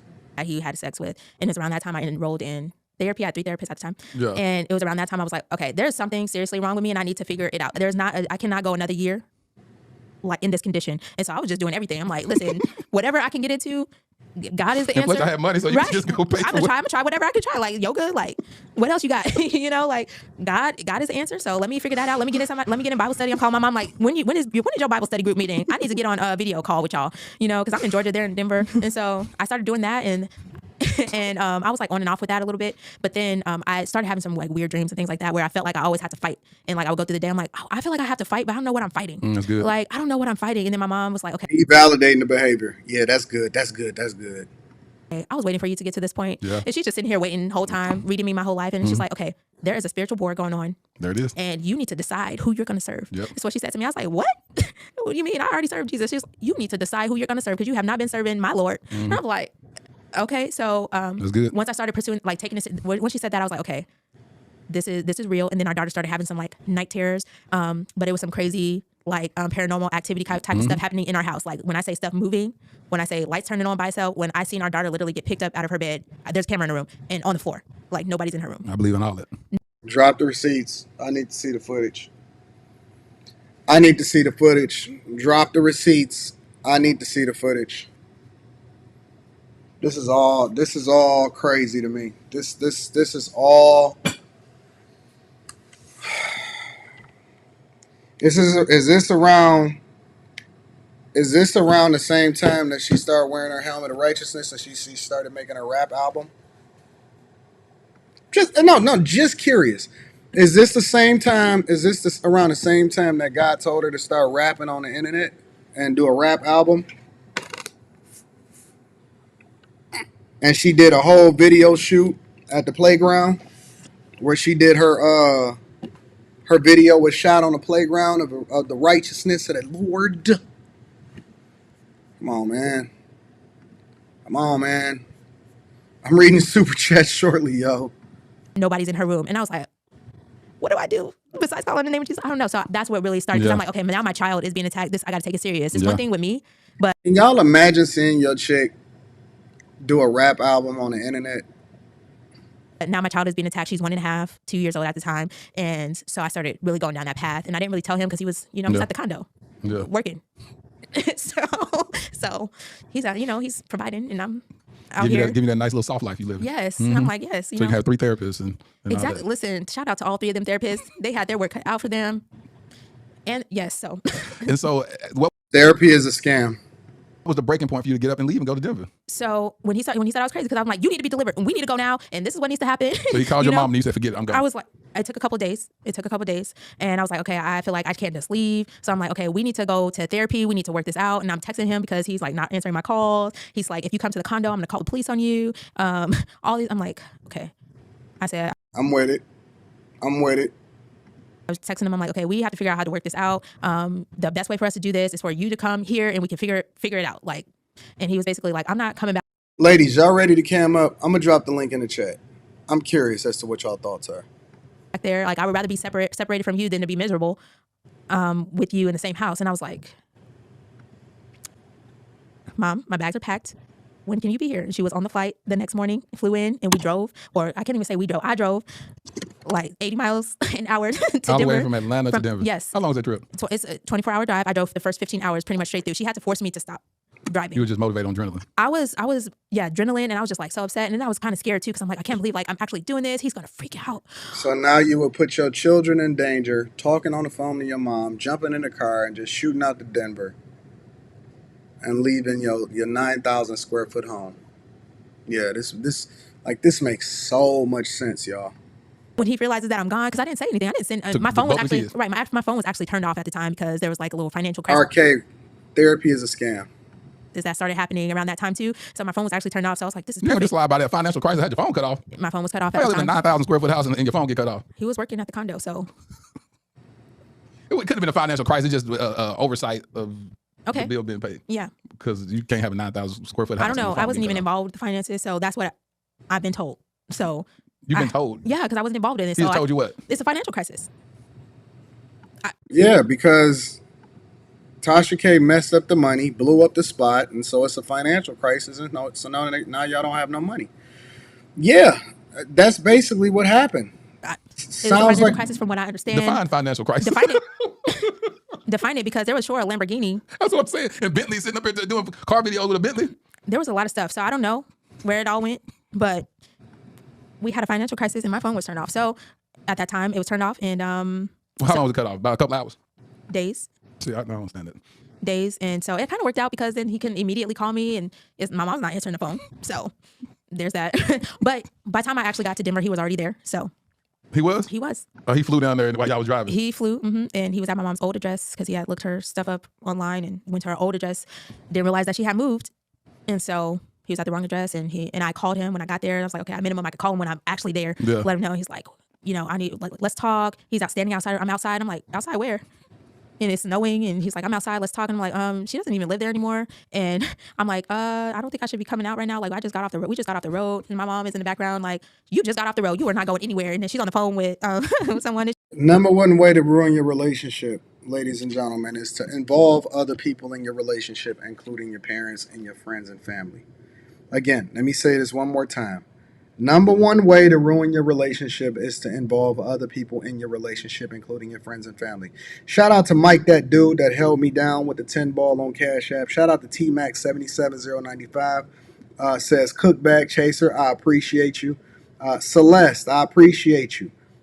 Celeste Jones and Brandon Williams, thank you for contributing to the platform. I'm going to be reading Super Chat shortly. The link is pinned to the top of the chat if you want to be able to let me know where I'm wrong, ladies and gentlemen. They're like, you get off that phone. Only if you disagree with me. Only if you disagree with me, let me know that I'm wrong. The link is pinned to the top of the chat. Wait, right? And which then brought in a whole nother dynamic because it's like, your mom is controlling your behavior and your actions, and she's keeping you away and telling you what to say and what to do. So then that became a whole nother dynamic, and I'm just like, head spin. So how long did it take for you to connect with him while he was in Denver? We met the next day. We met at IHOP. And with the kids, my mom dropped me and the kids off. And he was like, how long are you going to be here? And I was like, I don't know, a couple weeks. Still not saying like, I know, about all this stuff that's going on. And he was like, well, like, you just going to leave? Like, you just going to leave like that and not say anything? And I'm like, yeah. Basically, he's saying, why are you taking my kids away from me? But okay. Yeah. Like, you decided you want to stay at the condo. I can't stay in this house by myself. And so he's like, so you're just going to keep the kids away from me? And I'm like, I'm not even trying to do I told you. It ain't even a... Listen. I told y'all it was about the kids. See, the women want to think that it's about them, and it ain't even about you. It ain't even about you. It's about the... Oh, so you just going to take my kids away from me because you don't necessarily agree with the fact that you out here messing up the bag and creating a financial crisis in your 9,000 square foot home because you want to be a victim? I told you, it's the kids. You want to do what you want to do and just completely remove me from my family because you don't necessarily agree with the thing that you used to agree with, but now you're moving in a completely different direction. I told you, number one tool that a woman used without even saying that she's using it is the kids. 1,000%. And then other people is putting that battery in your back in order to continue to do it. I know what's happening out here in these streets. I know 100% of what's happening out here in these streets. Let me continue. do that, but I take care of them pretty much by myself. Been doing it by myself since they If you guys disagree with me, feel free to call in.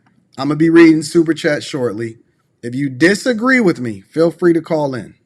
Essentially, mostly as far as the main care of them, outside of financially, which apparently that's a big deal. If you provide financially, that's the only job you have. So I did not know that. I'm learning though. And provide. Right. And so, yeah. So he's there. How long did you stay in Denver before coming back? I was there for 8 months, and he traveled there almost if not every week, every other week. He was there every month. So what was the plan?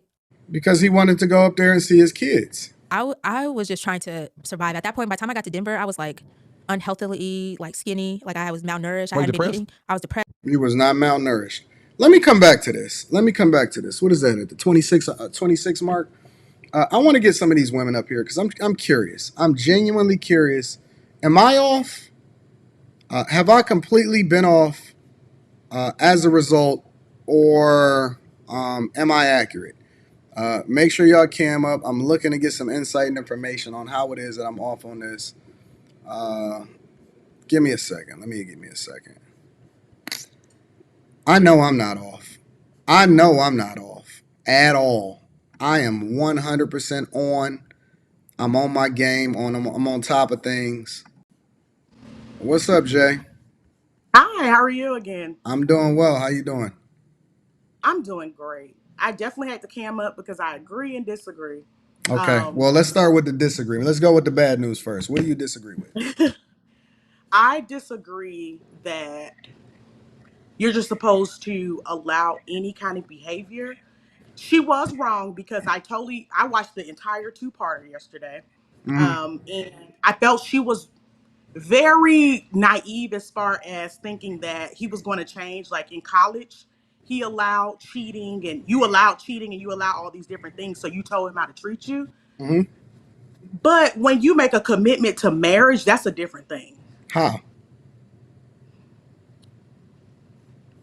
I just feel like the vows that you take. Ah, it's not about how you feel. It's Okay, you're about right. it's about the truth. And so, how? Help me to understand how it's different.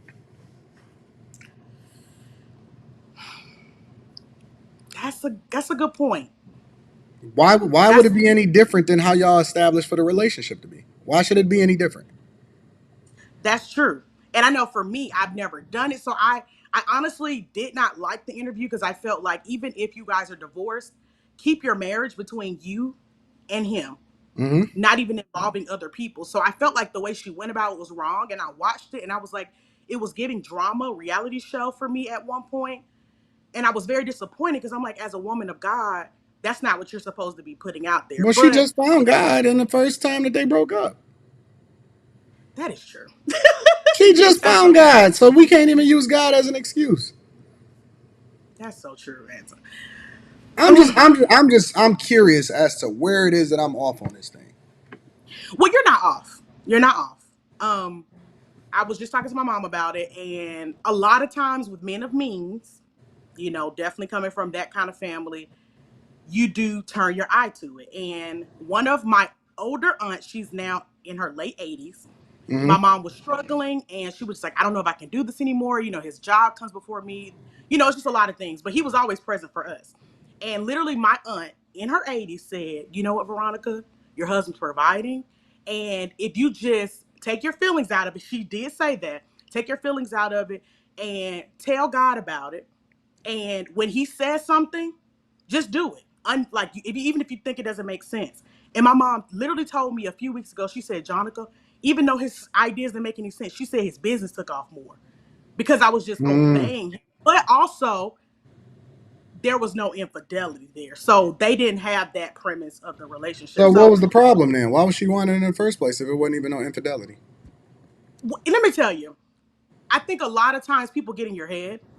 And even though Oh, so the problem is exactly what I said. The fact that people absolutely. continue to include other people in their relationships instead of listen, I'm so on. I am on. I am not missing not one in one way, shape, and form.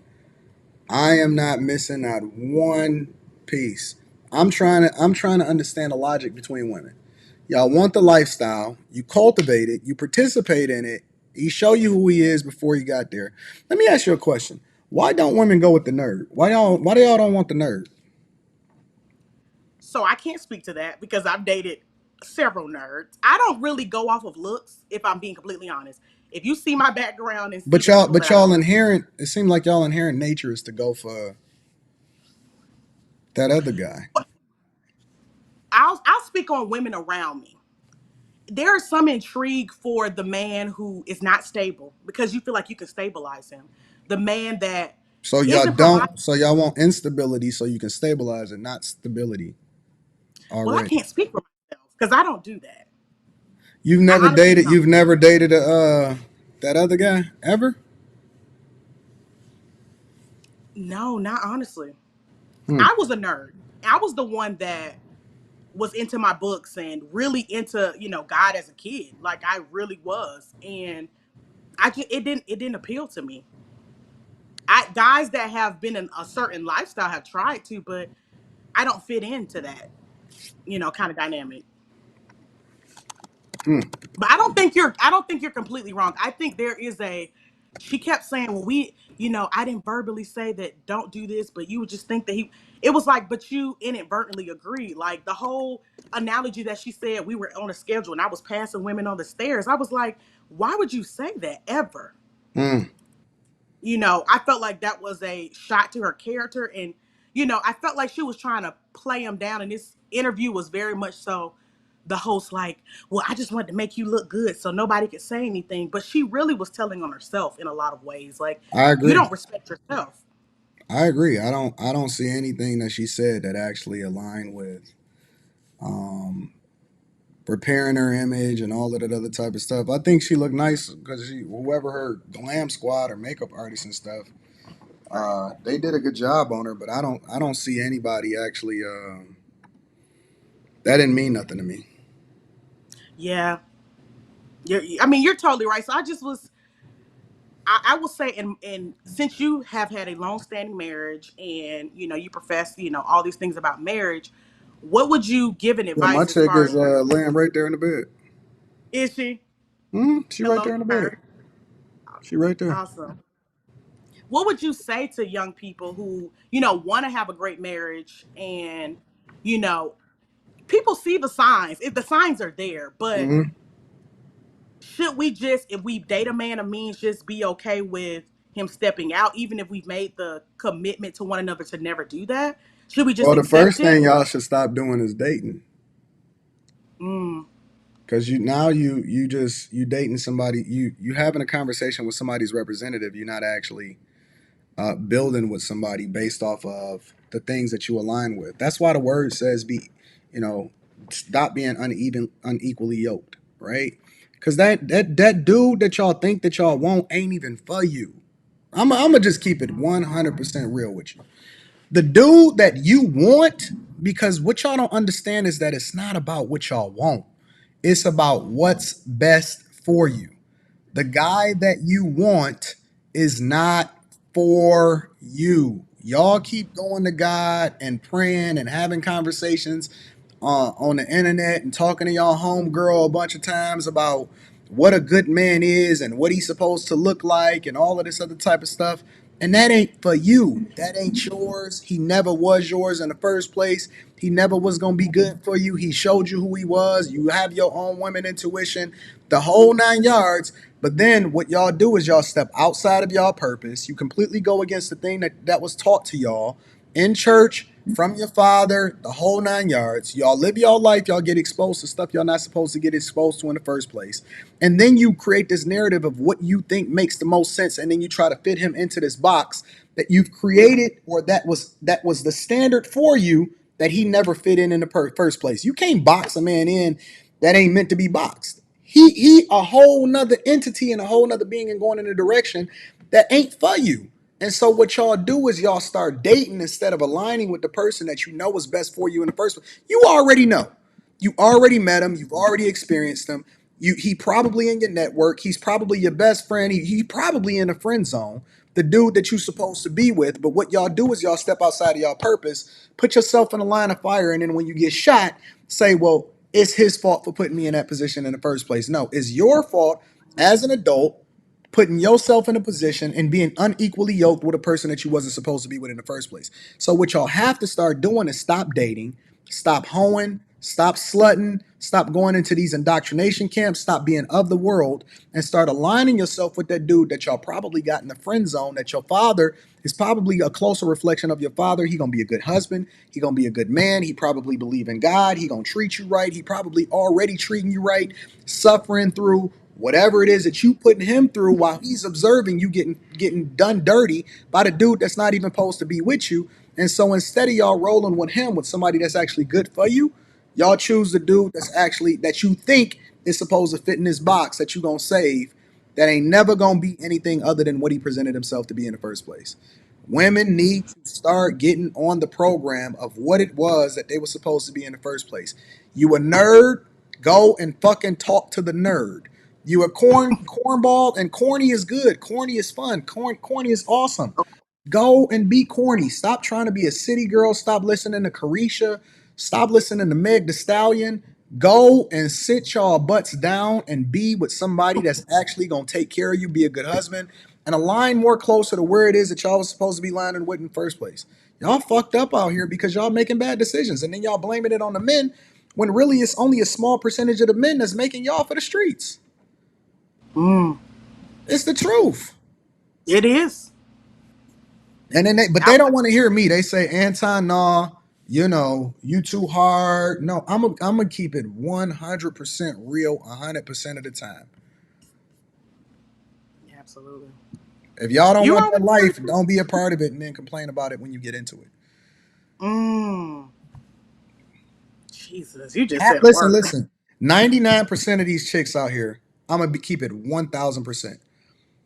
Y'all corny, and that's a good thing. Y'all nerds, y'all, and you know what that also is? Y'all precious, untouched, un like un this like y'all supposed to be like precious rubies, pure as gold, diamonds, not unclean, not slutted over, not done dirty, not now y'all all fucking need therapy. You got to bring in trauma, you got to fix yourself and all of this stuff before you get into a relationship. And then by that time, the other guy's like, well, I already done got married to this other girl that's probably not even as half as good as you was supposed to be. But because you wanted to take time out to not do the thing that was best for you, you miss out on your blessing. So if y'all actually really want solutions, A, keep other people out of your business. B, lean more closer into the thing that was put into you from the foundation in the beginning. C, stop taking dating advice from single baby mamas that don't know shit either anyway. And then D, start being more aligned at an earlier place with the person that's actually probably in the friend zone, because that's the person that's probably your husband. That's what I'm gonna with. So all right, Jesus. Jay. I gotta keep it Thank you moving. so much. Absolutely. I appreciate it. All Have right, a I'm good gonna one. see you, baby. Uh, Darlene. Hold on, let me see something. Let me see if I can get you up here, Darlene. I gotta make sure of something really quickly. Darlene, you Hey, there? Anton. Can you hear me? I can hear you. Can you hear me? All right, I'm about to bring you up. All right. Okay. You don't want to be on camera? I got my helmet of salvation on. All right. So I'm gonna keep you off camera, and I'm gonna just do the audio. Okay. Okay. Okay. All right. What's up, baby? Hey, hey. So you know what? I started off like really disagreeing with you, right? Because I came in and I heard what you were saying, criticizing her, and I was like, you know what? I think the approach is a little too harsh because I've seen so many people kind of dunk on her. But the last few 10 minutes of you speaking to the other young lady that was before me, you Mm-hmm. said everything that I actually agree with. I Okay. actually agree with it. My criticism initially was I just feel like when it comes to Christian women, and I don't go to church and I've kind of separated myself from that, but I know that when it comes to Christians, period, they receive really harsh criticisms for being out of touch with reality. And I think that that was her issue. She was out of touch with reality. She admitted that she was an awkward black girl. She went to an all white school, so she was kind of out of touch. She went to a HBCU, Well, she wasn't a university or Christian though. She college. didn't become a Christian until 2018, or no, I'm sorry, Right. So you after put 2008, after they had already got married. Correct. So you put those two together, that history that she has being an awkward black girl, and then you put the disillusion of reality with being like a super strong Christian, it's Mm-hmm. a recipe for disaster. So I feel like a lot of people who don't understand what church can do to someone, Mm-hmm. when you're super like zealous, they're criticizing her from not understanding like what happens when you become so out of touch with reality and delve yourself too much into the spiritual realm. I So, agree. that was my initial So criticism you for was about you, to have but smoke for me, but you ain't got no smoke for me now. I did. Yeah, I was about to have smoke because, I put accountability on her as well because she knew who he was, but Yep. I don't want us to deviate from the fact that he was trifling. You know what I mean? I don't think he was But trifling. well, I don't think I he was think he was trifling. trifling. How Let was me he tell you why I trifling? think How he was he was trifling, D? trifling. It's a difference when you show up as who you are But then it's a different when you promote yourself. Like a lot of people know Derrick Jaxn is how he showed up on YouTube. You know what I mean? Clout chasing and doing all the things that he was doing. And then only for it to be exposed that you're not really what you promote. So that's why I say you're trifling, because you're cognitively aware of what you're doing. How You're is any so how is aware. any different than a rapper? I mean, okay, so if we're going to say that, rappers, entertainment, when you talk about TV and stuff like that, there is a What is he space doing any for different you. than entertaining? He's literally preying on the emotions of impressionable women. You know what I mean? You're I not don't an believe that. entertainer. I don't believe That's that. what he did. He did do that for sure. He I was don't believe it, advising women Darlene. and I'm gonna telling be them what honest they with you. deserved. He was Listen, telling them what Darlene, they do deserved you and think stuff, and that he women wasn't are even smarter than showing up men? as that. Do you think that women are What? smarter than men? Say that again? Do you think that women are smarter than men? No, I don't. Let me tell you why. I Okay. don't think women are smarter than men, because women do not really understand the nature of men. They don't respect it. They don't try to No, I study ain't it. They talking don't about with try to regard to learn it. relationships. I'm talking about in general. Do you think that women are smarter than men? I think that's a weird question to ask. Yeah, it's a yes and no. You know, you have some guys, their brains don't operate that well. You got So some you women, don't their want to brains don't say it, operate but that you well. actually believe it. I don't Do I you? don't know Okay, if I let me ask you believe a it. I question. think that's a weird question. Do you think that women develop more? Do you think that women develop faster than men? Um, since we're talking about the mind and we're talking about cognitive ability, I would probably say yes. But I think that the difference, right? The difference is a lot of women, I guess the way our wiring is, we're more prone to be delusional because we're so emotional.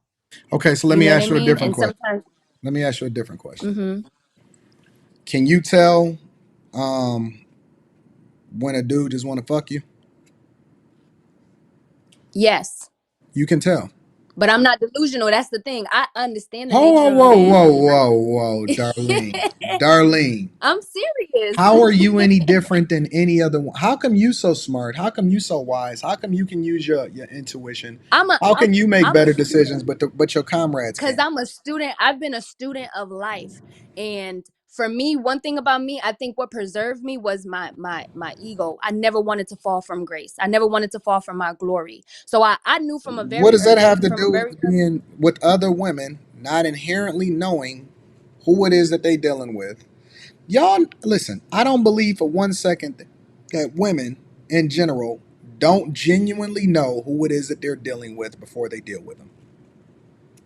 I feel like women do know, but that's the disillusion part that I'm telling you. Most women are delusional. So How? for me, I didn't, because they think that they can change someone, and there's a level of pride that makes them, if you don't feel special within your own self, you're going to want someone else to christen you as special. So you go after the person you're really not compatible with. Like you said to the other young lady, it's like, instead of realizing, like, acknowledge who you really are. If you're a cornball, you're a cornball. Nothing's wrong with that. So don't try to go for the jock. If you're a cornball, you're going to get dragged. But And here's the for me, I thing. always knew. But to be delusional, you would have to have some false sense of of who you are, identity, right? And so, Exactly. but that would mean that you didn't think that you was a cornball when you knew you was going for the job. And that's where the disillusion comes into place. Most No, women are delusional. she knew. And in the case of Denia Jackson, she admitted in the first part that she was the cornball. Yeah, but you heard what she said too. She said that she looked at herself like, "Oh my gosh, girl, like look at you. You got this, you got him." So that's the level of pride that goes into it, thinking like, "Okay, he's pursuing you and you're chubby, you got pimples on your face, you're a cornball, and he's giving you this much attention. Y'all talking this much on the phone. He said he want to get married to you." There's a level of delusion that comes into play. You know what I mean? I don't think And so. it's not to dissolve. I It's think not she to. know I think we're exact. saying, I think every last one of y'all know exactly who you are, but where this, y'all I feel like stand. we're saying the same thing. I say Nope. when I say a woman is delusional, I'm not absolving her of her accountability of recognizing that. I'm just saying she believed more in the false reality than actual reality. I don't You think get what so. I'm I saying? think that she is very rooted and grounded of exactly who it is that she is, where she was, where she stood, um, and how it is that she operated. She just didn't want to lose what she had, whether that was the bag, whether it was good D, whether it was status, the whole 9 yards. I don't think that it had anything to do with delusion whatsoever. I think it had everything to do with a conscious decision of making sure that she was provided and protected, and that she wanted that thug in a suit. I don't think she was that calculated to think of her future as far as from a Oh, financial standpoint. I think calculated. she was emotionally damaged Nope. and clinged herself to a guy. Yeah, that's what I think. You know, I I don't think think that she you was that looking at. smart. I think you looking at a chameleon.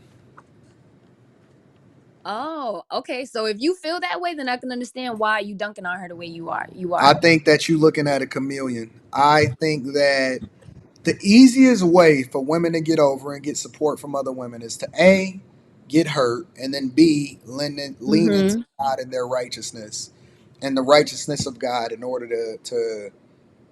it's I think it's a chameleon. I think you looking at the Usually, but you're right. final But level. usually women, This is the final you're right. boss. We looked at But Derrick this is what I Jaxn gotta as say. you hold on, Darlene. You know what I see, honestly, and I could be wrong, but I Mm-hmm. doubt it, right?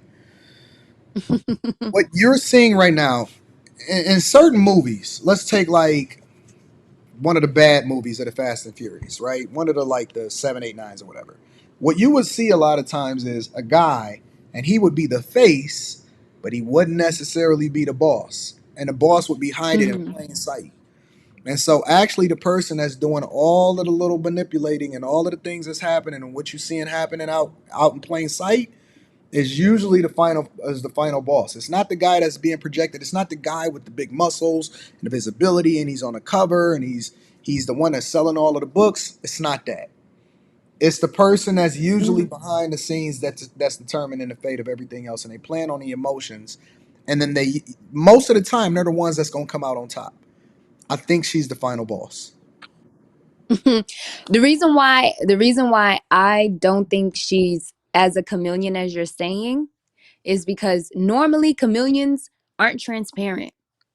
They deflect a lot. And what we seen in her interview, I didn't watch the second part and I didn't watch the first full interview, is a woman that was completely transparent. Even if it made her look crazy, it's almost like she just was just honest. So that's why I think like chameleons usually aren't honest. They lie, but she was honest.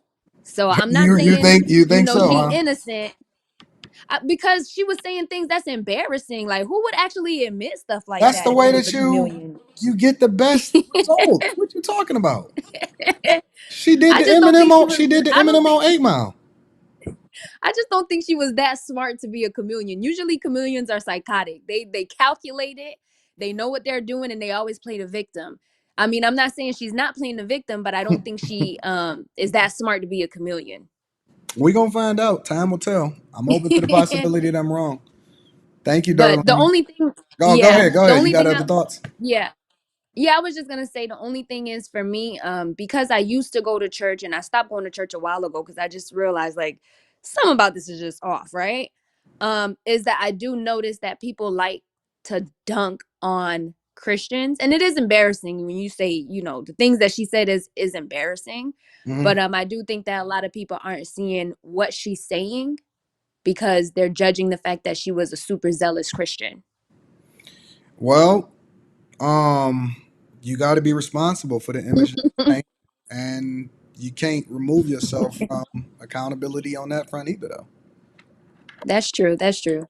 And Derrick is not innocent. That dude is a sociopath. That's what I think. I don't An think he's a honest one. sociopath. I think he. I'm not saying that he's innocent. Nah, I wouldn't go that far. Hmm. I just think that he never switched up from what he really was. Um, the Okay. only people that got fooled into this is the women. Y'all the only ones that got fooled. Nobody else was fooled by That's it. All true. of the guys already said it. We had already knew what the game was. Right. Right. He got his bag, but y'all were the only ones that was fooled. Wasn't nobody else fooled.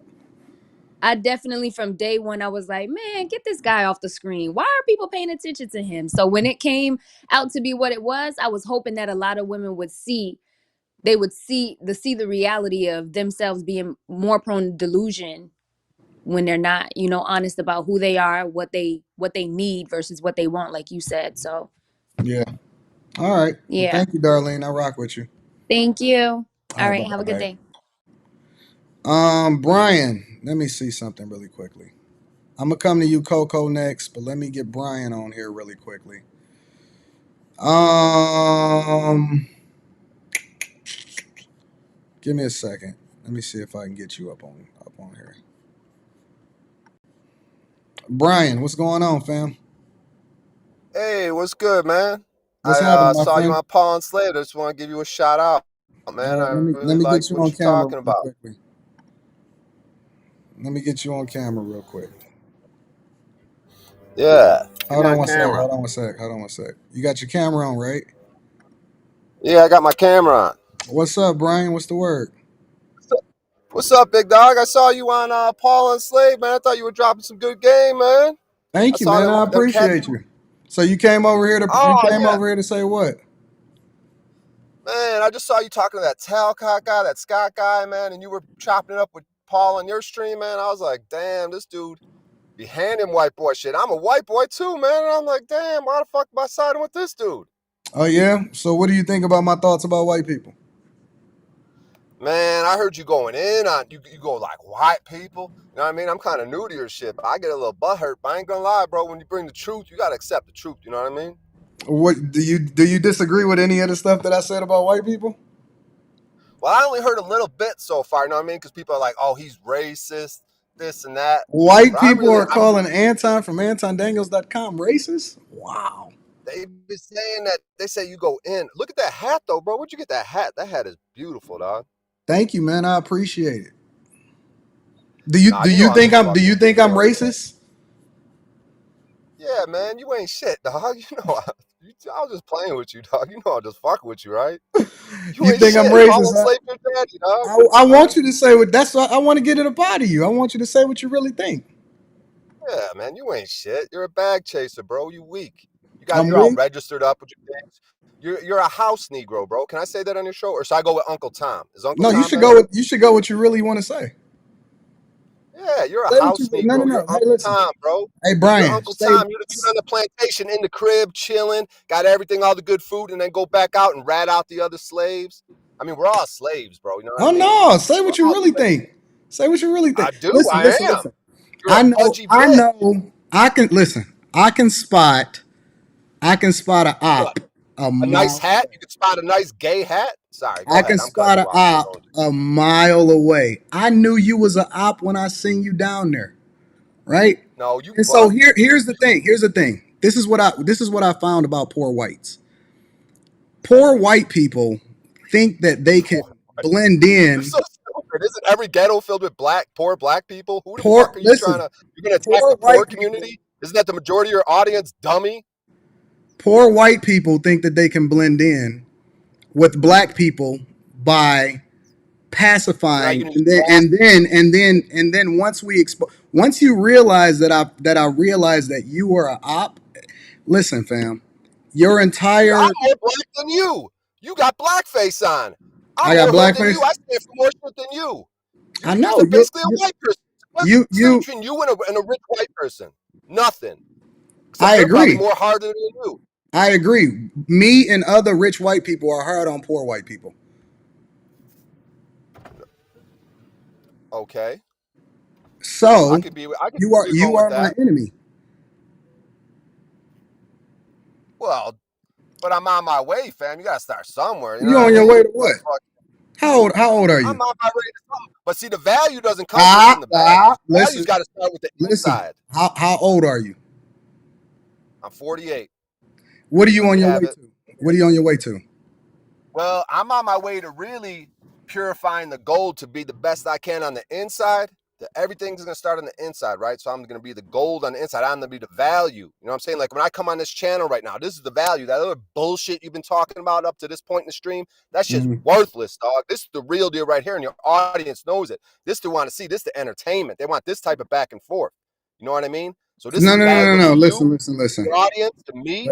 Listen. My audience, I'm live streaming it right now too. I know you are. I know you are. I'm familiar with the retardation that I see from other people. I'm used to it. I've been doing this for a while. Listen, what I'm curious about is what is it that you're looking to get out of this? This encounter, this interaction. Yeah. Do you want visibility? Do you want to come up? Do you want a moment? What is it that you need? Of that. You know how the game works. There's a little bit of that, but I see something in you though, bro. I kind of got some respect for you. I see something in you, but at the same time, you're a bitch, bro. But a lot of us are like that. A lot of us go through periods of life. Like I'm kind of a bitch, bro. A little bit the way, like I'm trying to be more of a man when it comes to getting pulled over by cops. I videotape my interactions with cops. This last ticket I just got a couple days ago, you know, I got a no insurance ticket. And, you know, I'm pissed off that I was a little bit of a bitch, but maybe, you know, every day get a little bit better, be less. Why don't you have any insurance? Because I don't believe in that shit. I think they're dead wrong, dude, when they, you know, I understand there's an argument, because that's the argument they'll do, because I eventually want to have no plates, no driver's license, no insurance. So you no one of them. Numbers. Do you pay your taxes too? You don't pay taxes either? Oh, here we go. We got I'm asking. I need to understand what I'm dealing with. Isn't it in the black community? Don't they hate snitching? When you try to say I'm gonna go to the IRS? No, you're wrong. You got us all wrong. Beat up in your own fucking culture for your snitch ass bitch where you got us wrong. See, we're stereotyped based off of a demographic that probably more closely aligns with you than they do with us. See, us bag chasers over here, we actually believe in doing things the right way. We don't believe in getting arrested. We don't believe in riding around with no insurance. We don't subject ourselves to be the lowest common denominator. Listen, Brian, I'm gonna give you an opportunity to promote yourself, but if you get out of line, I'm gonna have to mute you. I got you. Okay. I got you. So we gonna do this my way, or I'm gonna have to mute you and remove you. So do you want to have a conversation? Kick it like you did Paul. No, I got you. But you did Paul dirty. I didn't. Have I disrespected you? Not really yet. I got you. You've already called me. You've called me a house Negro. You've called me a bitch. You've called me a lot of things, but I'm just sitting here chilling, having a conversation. Trigger thing. The trigger thing. I got you. You're doing the trigger thing. You got good game, bro. What trigger? Similar to Paul. What trigger? I'll give you props. You said you work with triggers. You trigger people and just let them play out their triggers. That's what you said. How you move. Listen. So I'm gonna ask you a couple of different questions, and then I want you to promote your channel because I know that's what you want, right? Do you want visibility? Sure, why not? Okay. First thing I want to know is, do you pay taxes? Nah, I ain't versed in it, but I ain't pay taxes. I ain't pay taxes in years. Do you snitch? Yeah, take my name and everything, and then look me up and try to get me hemmed up on some fucking IRS shit, you bitch. Now, check it out. So if my laptop dies, I am poor. If my laptop dies, I'm not running. If my laptop runs out of power, it's just because my laptop died. So shout out your channel. We want people to subscribe to you. All right, my name is Brian O'Shea, BryanOshea. I don't know what the @ thing is on it. I think it's @ Brian O'Shea Comedy, something like that. Brian O'Shea Comedy. You can find me on Instagram @ Brian O'Shea Comedy, BryanOshea Comedy. You know, I do stand-up comedy. I do a bunch of different shit. So, but I ain't got nothing popping on my Instagram. YouTube's usually I've been live streaming daily. I got a time slot in the morning I usually try to hit. You know, I'm trying to, you know, and I ain't gonna lie, it ain't the greatest content right now, but I'm gonna be consistent. I don't know if you believe that consistency is the way in this game. If you're just consistent with shit, you know, you're gonna progress, get better. And I see something in you, Anton. But don't be such a bitch, man. And do interactions with Paul and shit, man. And let's build together like we're saying, Where you from? Man. Where you from, bro? I grew up on the south side of Chicago. Yeah, and where do you currently reside now? You ain't got to say the city, but like what state? No, I'm in Vegas. It's cool. I'm in Vegas. All right. Come hunt me down. Have your people hunt me down to try to beat me up like you were saying you're gonna have Paul beat up. Might be easier to find me. But I don't know. We'll see what happens. You said that's your real name, Brian O'Shea? Brian O'Shea, BryanOshea. Brian, you are almost you on the tail end of your 40s, about to become 50. Why do you want to get beat the fuck up? No, I don't want to get beat up, and I'm not saying I'm a tough guy, but You're the Then one why would you saying invite that his wife has to energy be up. if nobody actually said I anything hear you. about it anything anyway? I hear you on that. You got a great point with that. I hear you. I hear you. It's Why, just because I feel why vulnerable are and you insecure the inviting way I feel negative with my energy? Do you want to make this a race war or something like that? Is that what this is? Nah, man, I actually want to build with you. I actually see You want to something in so you, you but want to you come have over good here? gauge, good intelligence. You want to come over here, call me a house slave, and now you want to build with me? Yeah, I want to build with you. What Let do me you just want to check my build? stream. Man, I just see something in you. I think you're an intelligent man. You know, you want Hey, to. Brian. I seen that dude over there on y'all on the panel. Wasn't you on the panel yesterday? Did you jump on the panel yesterday? Yeah. Yeah. That dude. What was his name? D's. What'd you say? D's D's. nuts.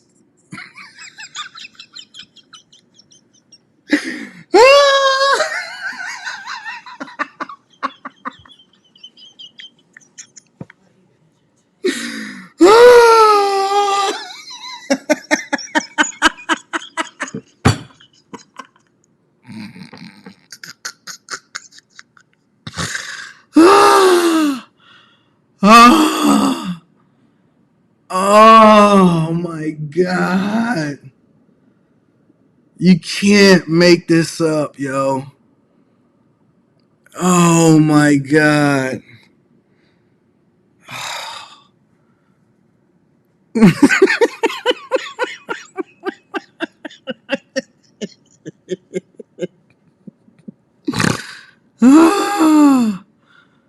Oh, oh my God. Rita, we got work to do. We cannot be sitting here going back and forth with these white people entertaining this. Oh, Rita, I'm sorry. I just knew he was gonna catch on. He wanted to be hip. I'm hip at a hop hop. Yeah, you over here acting like a slave. I mean, I'm a slave too.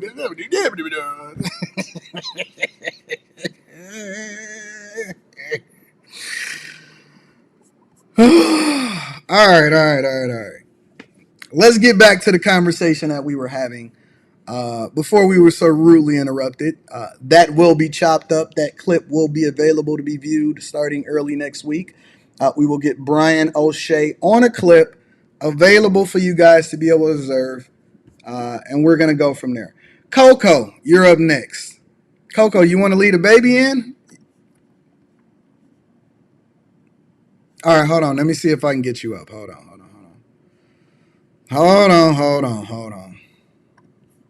Let's see if I can get you in here. Coco, you want to be on camera or no? If it's cool for me not to, then no, because Okay, I'll leave you off she camera. might be. Thank No, you you, cool. I got you. So what's Whew. going on, Coco? What's the word? Man. That was a lot, Anton. I don't know where that was going. Almost completely threw me off. The baby almost started crying. I don't know Oh, what was going on, but oh I'll be my quick because God. she might start. You Um, listen, this is the greatest show on earth because I like giving the people what they want. I don't stop anybody from coming up on the platform. Whoever want to come up on the platform and give energy and have a conversation with me, if you got big mad energy, Fridays is your day to be able to have it. You know what I'm saying? So what's your thoughts, Coco? well, my thoughts on the only thing I disagree with you at is that I think, people generally come to Christ when there's crisis in their lives. So, as a baby Christian, she may, and you've experienced the Christians that when they first become a Christian, they're like, you got to change and you need to change all these things. Because is when her spot was blew up, is that she really got embarrassed. She had her own personal shame, but I believe you, she knew what it was, but she wanted that man. Hmm. So she knew what it was, but she wanted him. And I've encountered women like that in college. They'll like the playboy. They don't want to be with the nerds. Mm-hmm. He'll have a whole bunch of women. Everyone on the campus knows it, but she don't care because she wants that man. And honestly, they generally don't tend to leave. It's the men who tend to leave them and then end up with a wife. And that's what throws, sorry, girl. That's what throws everything off. So, The only thing I would say, as believers, to extend her grace, but what I will say about Danae is that she needs to take accountability, and I hopefully, with the right circle around her, she'll be able to accept that, hey, these are the decisions that I made. I chose to Here's my stay with the question man though. that I. Here's my question. Who's the right Okay. circle? Who's the right circle? Ooh, ooh, ooh. That's hard because the right circle is, and I see where you're going. The right circle is people who will keep her accountable and call her out on what she needs to do and guide her in the way that she needs to move going forward. The question is, can she find those people? And even if she does, will she listen to those people? That's I because what think that happens is people people, automatically associate the right people with church people. yeah, yeah, So then we but say, well, if the right people is around her, I'm not sure that she has the right people around her. me neither. Me neither. I don't think so. I'm with So you on that now how that I can think she, more about it. if you don't know what's best for you, then how is it that you can then determine who's best for you? And this is one of the reasons why I say therapy is a scam. Therapy itself is not a scam, but the idea that people can choose who is best for them based off of what they think or what they feel is not actually helping you to become a better version or heal yourself. That's true. So if you don't know what's best for yourself, how you gonna choose the person that can coach you?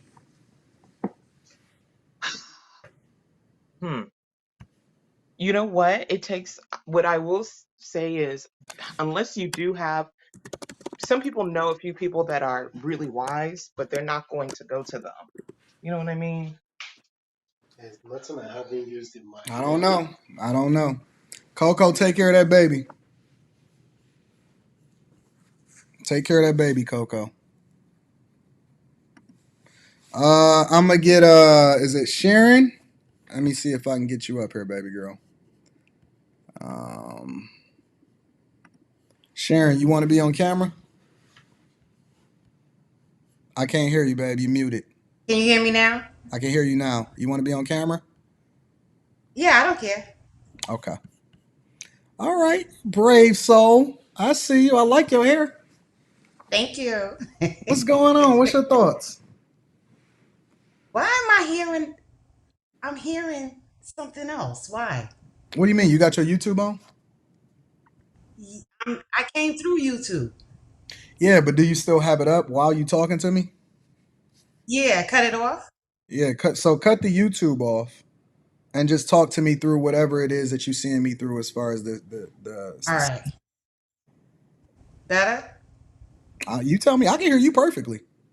Okay, so yeah, all right, that's what it was. Okay, so what's going So on, Sharon? Is it Sharon or Sharon? Am I pronouncing it right? it's Sharon. It's Okay, Sharon. Sharon. What's going on, Sharon? What's your thoughts? So the first thing is the the white guy that you was just talking to. Um, the one thing a lot of people don't know, and some do know, is that the anointing is attractive. Hmm. And he kept saying, I see something in you, Anton, but I just don't know what it is. It's the anointing. Hmm. So with that being said, You know they can't help themselves but to continue to attract themselves to me. You know what the interesting thing is about it though, Sharon, is that you know me, right? I'm an equal accountability partner. Sometimes I'm egregious, sometimes I'm nice. But I give people the energy that they give to me. But more importantly, I don't discriminate, right? So I go in on black right, men, I go in on black women. Um, but now when I decided to go in on white men, they are more emotional than yeah, any black woman or black man that I've ever held accountable, that mm-hmm, I've ever seen. And what I'm starting to see, or what I'm starting to show people, is how dysfunctional. They're way more dysfunctional than we are in our communities. They are right, baby daddies. They living in mm-hmm, their mama's basement. They 50. They have no rights. They getting arrested. They poor, and it doesn't discriminate, right? And so, if I'm a joke on black people, I'm a joke on white people. I'm a joke on gay people. Anybody can get it. It is not you. Not nobody's special. But I'm gonna meet them with right, the energy that they meet me with. So if you meet me with hostility, then I'm gonna make the adjustment. right, right. But you so sweet. And so awesome. So, I don't have any other choice but to just feed off of your energy and say how great you are. I love this conversation.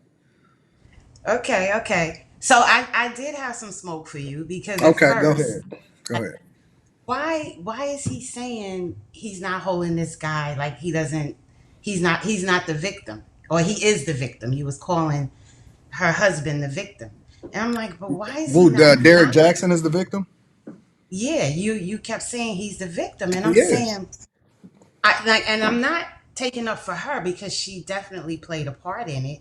Mhm. But how is he the victim? Because he's the one that is experiencing the change up. See, the one thing about Derrick Jaxn is that whether you agree with him or not, he's no different than what he was when she got with him. She dated him for 9 years. She talked about how he always have been like this. He always had other girls, the whole 9 yards, the whole time, right? And so, you know, she embraced this. She involved herself with it. She married him. Um, but then now all of a sudden she's doing a switch up and throwing him under the bus when this is the very thing that she signed up for and she was riding with from the very beginning. She was with him. It was cool when the money was good. It was cool, when it was convenient for her. But when it became inconvenient, now she's going to inconvenience him and then use him as the trampoline to be able to leapfrog and then save herself as a result of it. I don't understand how can you sign up for something knowing exactly what you get and then switch up and saying, but you a bad person all of a sudden years later. So I'll speak to that because I was kind of sort of in her shoes in Mhm. the beginning. Is because we have this mindset that I can change him. I'll change him. That is So wrong. we going no. Don't I know now? But Anton, it took All of me a you think long the same. Why do y'all think that? because I didn't have an Anton or an Anton's. I know your dad has passed, so Uh-huh. I didn't have an Anton's dad in my My life. I dad didn't have an was. Anton. Let me tell you something. I will say this about my dad, and I'm gonna be absolutely objective. I know people expecting for me to say all of his great things, and he was. He was a way better man than me. Um, my dad considered himself weak in the sense of um not being as hardened about where it is that I'm going and Mm, being more focused about being the best version of me. My mhm, dad was the type of person that he always put other people before himself, even my mom. mhm, And sometimes he would say, "Yo, you got to make the adjustment and you got to do differently because I'm playing it wrong in a way that I'm playing it." But he had already established it, so he was willing to see it through all mm, the way up until his untimely death. Right? He never switched up. He always stayed the same, and so a lot of times he found himself in a position that probably wasn't best as far as being against the eight ball or having to make a decision, or he would make the decision based off of what he felt was best for the family instead of making a decision based off of what was the best, understanding that the family would benefit as a result of it.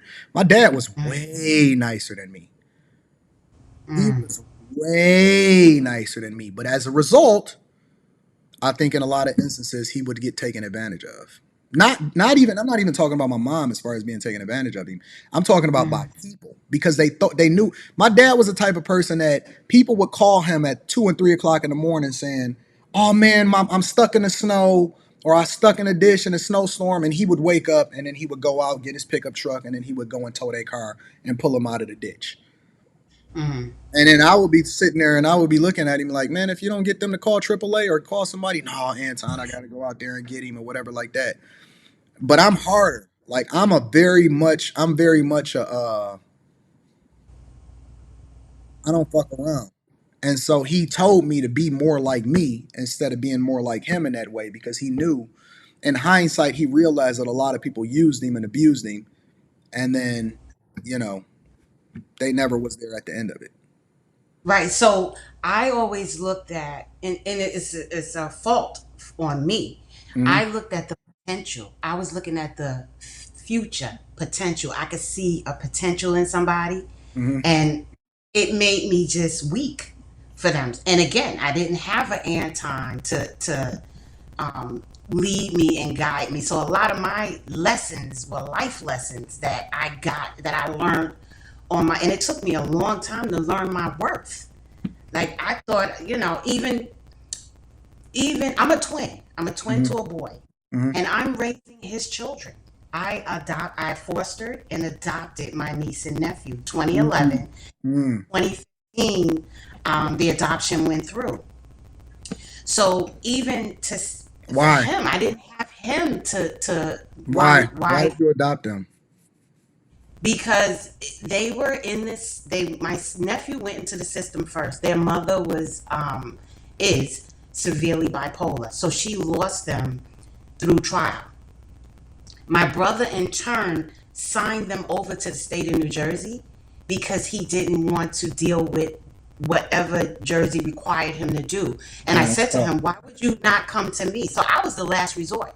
Nobody in her family wanted to deal with the situation. Nobody, so he came to me, he begged me. And I was working in the court system in New York. And he was like, please get my kids out the system. So I had to pray about it. And then I did it. So I put my life on hold. So he asked you, as an able-bodied adult, to get his kids out the system. Right. After he had already signed them to the state of New Jersey. He had already signed them over. So I had to go through this whole thing with ACS in New York, DIFUS in New Jersey. So I had these people in my house every week. Because, they, ACS in New York was the eyes and ears for New Jersey. So it was a very challenging time. It was stressful because this was my first time doing this. And I'm like, but I did it. And again, I didn't have even him. He wasn't an Anton that could give me some pointers when it comes to dealing with men or just who I am. Was your father in your life? No, that's what I'm saying to you. I didn't have that. And then on top of that, my family, I keep turning this, on top of that, listening to my grandmother tell the story from when we were small, I was always the outcast because my brother is light. He's like, you would never know. People say we look alike, but we don't look, I don't think we look alike. And so he was always smiled upon. And I was always the one that was never, my grandmother would tell me these stories. Oh, they would come and coo over your brother in the crib and nobody would say nothing to you and this, that, the third. And she says, and I told him she's going to grow up to be a beautiful young lady. But you know what, Anton? One day it clicked to me when I was older. And I said, my grandmother sat and told me these stories about how I was like a cast aside, like no one did anything, and my brother was my mother's favorite pick and I was nobody's pick and all of this.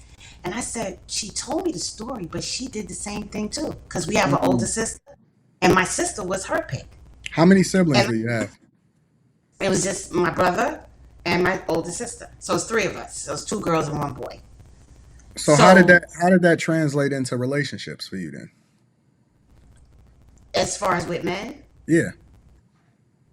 It wasn't good because I didn't make good decisions. And every time I hear you say you women are not making, y'all are just not, I cringe. Why? Because that you really speaking to me. And I recognize, and I'm not afraid now or ashamed. Because at one point I was ashamed of the decisions that I was making. Well, let me ask you a question though, Sharon. If I don't say that, then how am I going to get you to the point to where it starts to bother you enough to make different decisions? No, I'm glad you say it. No. I'm not disagreeing with you. I'm saying this for all of the other women that feel a certain type of way about me saying certain things that, in my opinion, it enables you to actually be a better version of yourself because it forces you to make different decisions, and you can't unsee some of the stuff now that you see me here or you hear me say it, because now you have to look at it differently based off of the results. Right. Absolutely. So with you saying it, the pushback is so that like now I'm able to now have an actual conversation with Anton to let him dig even deeper to show me and teach me. I can learn something even more than what I have already learned. So it gives me the opportunity to have the conversation. But yes, when you do say it at first, yes, it like jabs, It's right? supposed Like, to. It's supposed to. right. And I'm grateful. I'm one that I'm grateful for it. And I appreciate you, your honesty. I appreciate your openness. I You so cringe. sweet. You are so sweet. Thank you. I cringe sometimes with the things you say with Rita, because I'm like, he needs to just leave Rita out of this. Just stop saying those things about with Rita, putting her business out there. But No, we got to, again, because this is, listen, let me tell you why it's important. And don't feel bad for Rita. Rita just came from going out and having a good time. She right over there. She literally over there. Come here, girl. Say hi.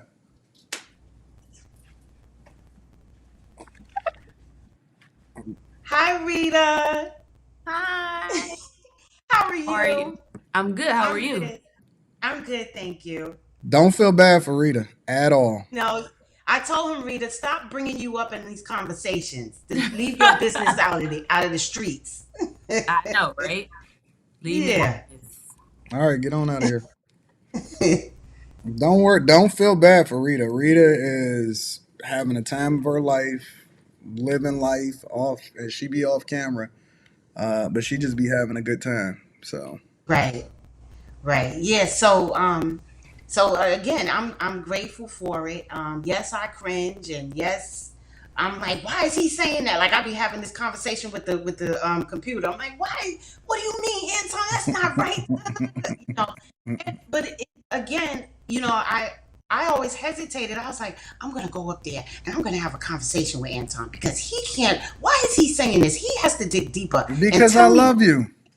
And I'm grateful for it. And that's what I'm saying. It took courage to come on and say, okay, you got to break this down even more for me. You know what I mean? And it just teaches me and it steers me. You fill in for the brother that I wish I had. You fill in for the friend that I wish I had. Wait, You you on know, the East Coast, right? I am. I'm I expecting to am. see you in July. Where are you going to be? I moved from New York last year. I was Where? born and raised in Harlem. What state you in right now? I'm in Charleston. South Carolina? Is that South Yeah. Carolina? Yes. I'm gonna have to make a stop through that way then. Yeah, you do. Yeah. I'm gonna And have to take every a stop through time I'm there. like, can I even get to one of those meetups? I'm like, I can't do it. I can't do it. But yeah, but I mean, this right here, just talking to you now, it does a lot. It trust me, it definitely does a lot. I appreciate it. If you're not, told that. I mean, and I know you don't care either way how people feel or whatever, but I can tell you for sure from the bottom of my heart, I definitely appreciate you because I look at you, even though I haven't met you Hmm. in real life. You the big brother that I need. I You know got what you, I mean? baby. You the I big got you. brother that I need. Like, yo, that nigga don't. If I even hear you talking to him, I'm coming for you. That's you the brother that I need. You know what I mean? Well, But listen, like I I got your said, back. I got your back. yeah, I So, appreciate that. It took me a long time, Anton, just to like me. It took me a long time, and that's from small. And that's what I'm saying. A lot of her stuff that came from when she was small, mhm. she tried to. I think she saw the potential in him, like you said, and it was a money grab. But then when it wasn't going the way that she wanted, that's when she became non-genuine because it was I genuine at agree. first. I I see think potential. there's some truth in it and what she's saying. I think she's Right, just mixing it up with. I'm gonna break it down. I'm gonna go deeper into it. I can't go into it right now because I want to deep dive into it a lot more into this. right. But I'm gonna break it down. I'm definitely All gonna. right. Well, I'm a bag chaser, and I don't want to hold you up any longer. I'm sure, prayerfully, we will definitely meet. I'll meet Oh, up we with you, gonna Marie. I'm always traveling the country to come and see my people. Okay. Okay. Love you, baby girl. Love you too. Thank you for having me up. All right, see you, baby. Okay, bye bye. All right, bye. All right, here we go. Somebody that don't want to put their name on camera. Let's see what we got here for the YouTube algorithm. What's your name, sir? Hey, what's up, man? Hostile Takeover. What's up, Hostile Takeover? What's the word? Hey, man, I just wanted to talk about Danae and Derrick for a minute. Okay, let me know your thoughts. Derrick Jaxn is red pill as shit. I agree 100%. And if he made the switch now, well, if he'd have started off red pill, and I think he'd have had an even bigger following than he did with black women. But if he made the switch now, he'd probably be the biggest red pill YouTuber out. I think he can make the switch. I don't think that he will, though. Oh yeah, and I'm just saying, if he did, I think he'd be bigger than Pearl, bigger than lead attorney, bigger than Greg Adams, all those dudes. It's a possibility. It's definitely a lane for him. I don't think he would embrace it though. I doubt he will, but I just made a video sitting here in my car about it, and I'm gonna upload it later. But yeah, I really do think that he could do that. Like, Yeah, I I think it's a mean, lane if for him. he just made He would never do that that, switch though. and turn the corner, He would never do that. if he just make, nah, he's not. But yeah, like, I do agree with you about Danae too. Like, she's not a victim in this. Yeah, I think that I think a lot listen, what I've learned is that it's really easy to play on women's emotions. And that whether it's another woman that's playing victim or it's a man that's simping for him, it's very easy to continue to play on a woman's emotions and have them automatically feel a certain type of way instead of them actually seeing the truth.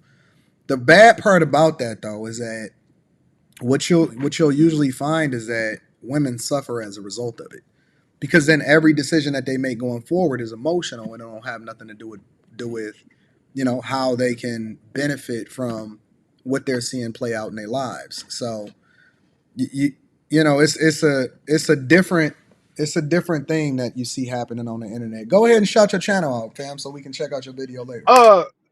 Yeah, it's called the Zero Fucks Experience, and for that cornball so-called comedian talking all that shit. First of all, my mom's from the south side of Chicago, and I ain't never seen a white person out that motherfucker.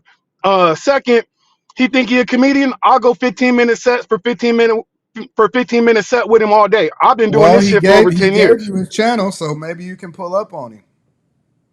Man, he Maybe, don't want what he. Listen, not pulling up on him in No, real life. not like that. Pulling But up I'm on just his saying, he channel. ain't even gonna want what's left of the mic. Okay, well then pull up on his channel and show him what's happening. You know what I'm saying? Like, I've been doing this for a minute, and I done work with more than a few legends, bro. He don't want what's nah, with me on stage, he don't want it. For real. Okay, well we gonna find out. What's your name of your channel again? It's called the Zero Fucks Experience. I put up Hostile Takeover because that's my stage name. And I'm from Southern Cali. Actually, I'm about an hour and a half away from you right now. Okay, that's what's up. Listen, man, I appreciate you. I wanted to give you an opportunity to be able to promote your channel. We're gonna come over there and take a look at it. Thank you, my friend, for everything that you said. Yeah, right now, I call them charger conversations because I'm sitting in my charger. But the studio's coming, and low key, man, if you want to talk about it, we could do discuss a profit split, because I'd love to get on your network, bro. Listen, send me an email and we gonna go from there. Okay. For sure. All right. Hey, I appreciate your time. Thank you. And I'm my bad. I'm rude. Good morning, sir. Oh no, you cool, man. I appreciate you. Thank you for coming through, bro. All right. Thank you for having me. See you, bro. All right. So, we had a lot of good discussions and conversations. Hopefully you guys found value and entertainment like you do every single day here on the Millionaire Morning Show. The greatest, without a doubt, Millionaire Morning Show is the greatest show on the face of this earth. I do want to acknowledge these super chats because I am never going to get up out of here without acknowledging the super chats. So let's go ahead and see what the people had to say. My dog, Persevere Data TV, says, y'all remember the episode of the game where Derwin was punching the air after Melanie wanted to come to party with him. Shout out to Persevere Data TV. Mark Ryan says, hey, Anton, I love what you do. Is there hope for a guy that's 34 and has no education, been a manager for 10 years? In what industry? You got to give me some more details. Send me an email, Mark Ryan, AntonDaniels413@gmail.com. But it's absolutely hope. Most guys that I know, most guys overwhelmingly don't even start to get their life together or even start to evaluate how it is that they need to be moving more effectively until they get into their 30s. So, bro, 34 is young still. You're not even going to hit your peak earnings until you in your early 60s, late 50s. You got plenty of time to kill it and get to the bag. You will be absolutely fine and successful. Send me an email, Mark Ryan, AntonDaniels413@gmail.com, and then I'll kick it with you a little bit deeper on that. Sly, what up, Sly? With the 20 ball, I seen you in the chat holding me down. Thank you. You said that you had been rocking with me for an extended period of time, but never donated. I don't ask for donations, but I absolutely appreciate you acknowledging and supporting the platform. Thank you, my friend. Thank you for the 20 ball. You are much appreciated. D and Nino Shepherd said, Homeboy is the absolute worst host on the history of YouTube. This is very difficult to watch. Thank you. I appreciate you. Marcus X says 9 to 10 times women know the man that they got with. That's a whole fact. Persevere Data TV says, I get it now. She used to be down for whatever. Corey Williams is in the building, says, ain't called BS with her saying she thought the condo was for work because he always posted in his car. Facts. Persevere Data TV says, then she was signed a no limit. Christopher J says, very cringy. Slight psychopath this woman is. Slight psychopath this woman is. Marcus X says she's literally turned state's evidence. They can get anything out of her. She's telling all the business. Brock is in the building, says, easy. Financial crisis, spending all of the money you bring in servicing debt, a.k.a. living above your means, pass a love offering. Thank you for the fireball and holding me down. Hold on. I got to give an applause to Ash. And then an air horn. And then, that's the bicycle horn. That's for the little super chat. But we're going to give him the air horn. Shout out to Ash holding me down. Appreciate you with the 10 ball. Says AD Facts. My mom is an evangelist. On Mother's Day, we had a conversation about Obama. She likes him. During the conversation about good and bad leadership, I told my mom I did not believe women should be the head of a church. She got mad at me. Love you, Mom. Hey, Ash gives zero fucks. Shout out to Ash for the 100 ball and coming through and supporting your boy. I appreciate everybody that contributes to the platform, but I got to give you a special shout out. Thank you, my friend. Levi Apparel says, Anton, I have to say this. Women need to realize it's a competition. Who can have the man with the most? How can I look better than all these chicks? And it's unfortunate because they don't even have to do that. Plato with the 2 ball said, much respect. Love C is in the building. Shout out to my girl C. Says, many women assume infidelity because of the lack of time. Don't trust his vision or see provision as a form of love. That's a fact. They complain until he cheats with someone who appreciates him for less. Then cite infidelity as the only failure. You know what's so funny about that, C, is because what people don't realize is that a lot of times the infidelity comes after the disconnect. The infidelity comes after the actual emotional connection or the emotional disconnection, and then reconnecting with something else. And it may not even be another person, but it may be a certain way in which you see life that then leads you into a person and do the things that you would then define as cheating, right? And so the disconnect came way before they ever even got with somebody else. We just use cheating, right, in air quotes, as the trampoline to then justify getting out of the relationship. So you are 100% on it and accurate, and you are absolutely beautiful. Shout out to my love, C, in the building. Spacer says she had on a breastplate of righteousness too. Facts. What up, Maul is in the building, says paying dues. Enjoy your LA trip, time dog. Man, it's all work for me, as you can see. I ain't even slept 3 hours. I might take an hour nap after this, but I ain't even slept 3 hours. Christopher J says, another sovereign citizen too early in the morning. Told y'all Pookie Ray Ray is not color specific.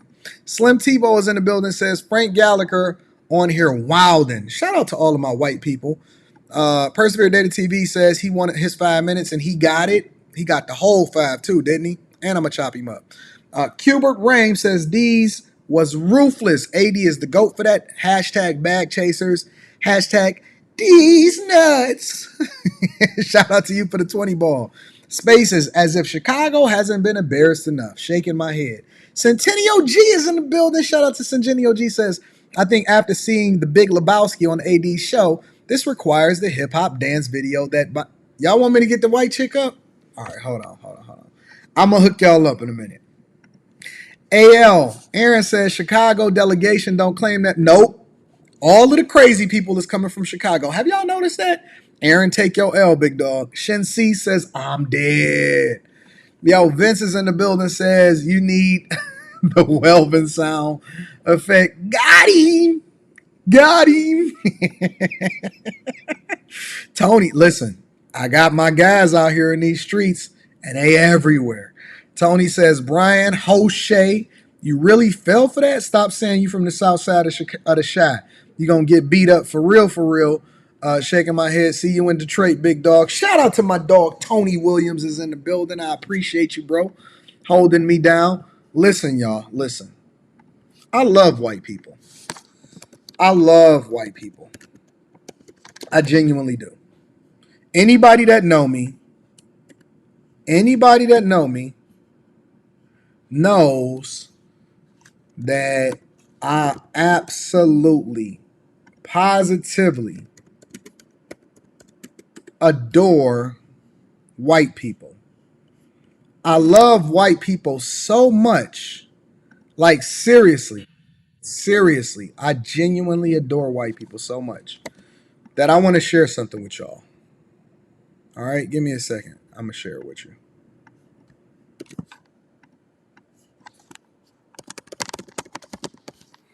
I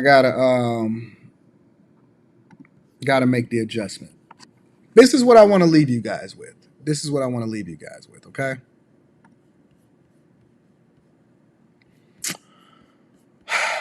Throughout my journey on this earth, and I want to give my closing statement. Throughout my journey on this earth, one thing that I learned for sure, and two things is for certain, is that you should never, ever, ever judge a book by its cover. You know how I know you shouldn't judge a book by its cover? By what it is that we see happening right here. This is a white woman that has some of the most incredible dance moves that you guys should be able to embrace in history. All right? Let me give it to you.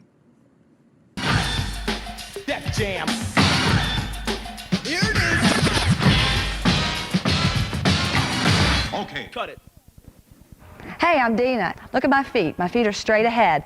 You don't want to do that. You want to turn your feet out, and I'm going to do this backwards. And that's what makes it look like hip-hop. What this is with hip-hop is everything's down low. It all is in a plie. I think the first thing that you need to know about hip-hop, it's all about your posture. And you know, growing up, my posture was really bad. My mom used to tell me all the time, stand up straight, stand up straight. Well, you know. Are y'all paying attention to what's going on here? I genuinely want y'all to learn these hip-hop moves. And this is for all of my white people that's tuned in right now. I know y'all love me. I know y'all adore me. So if y'all don't learn anything else from me outside of these nuts, I want you to learn these dance moves. Boy, I was standing up straight. And hip-hop is this. 1, 2, 3, 4, hit, ah, and ah. The more relaxed you are, that's what makes it hip-hop. This is the first thing I want to say to you. You want to do hip-hop? You got to stand like this. In a hip-hop head, we have this. Boom, bam, every time. Or Your hands are always like this. Start out just hitting it,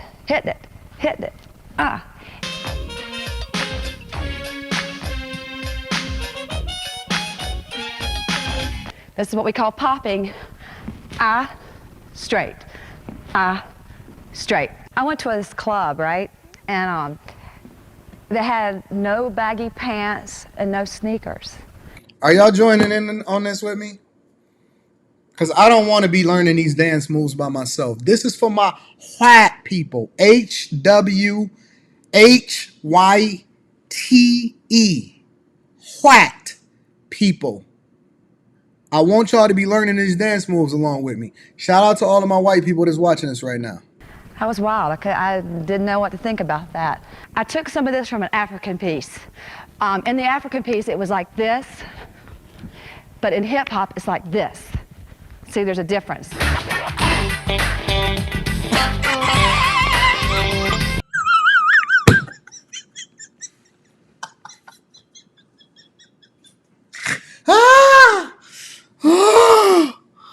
Oh, shout out to Eric Hudson in the building. Oh, hit me and Keisha up. All right, I'm going to have Rita hit y'all up. Shout out to my dog, Eric Hudson. I appreciate you for the super chat, big dog. All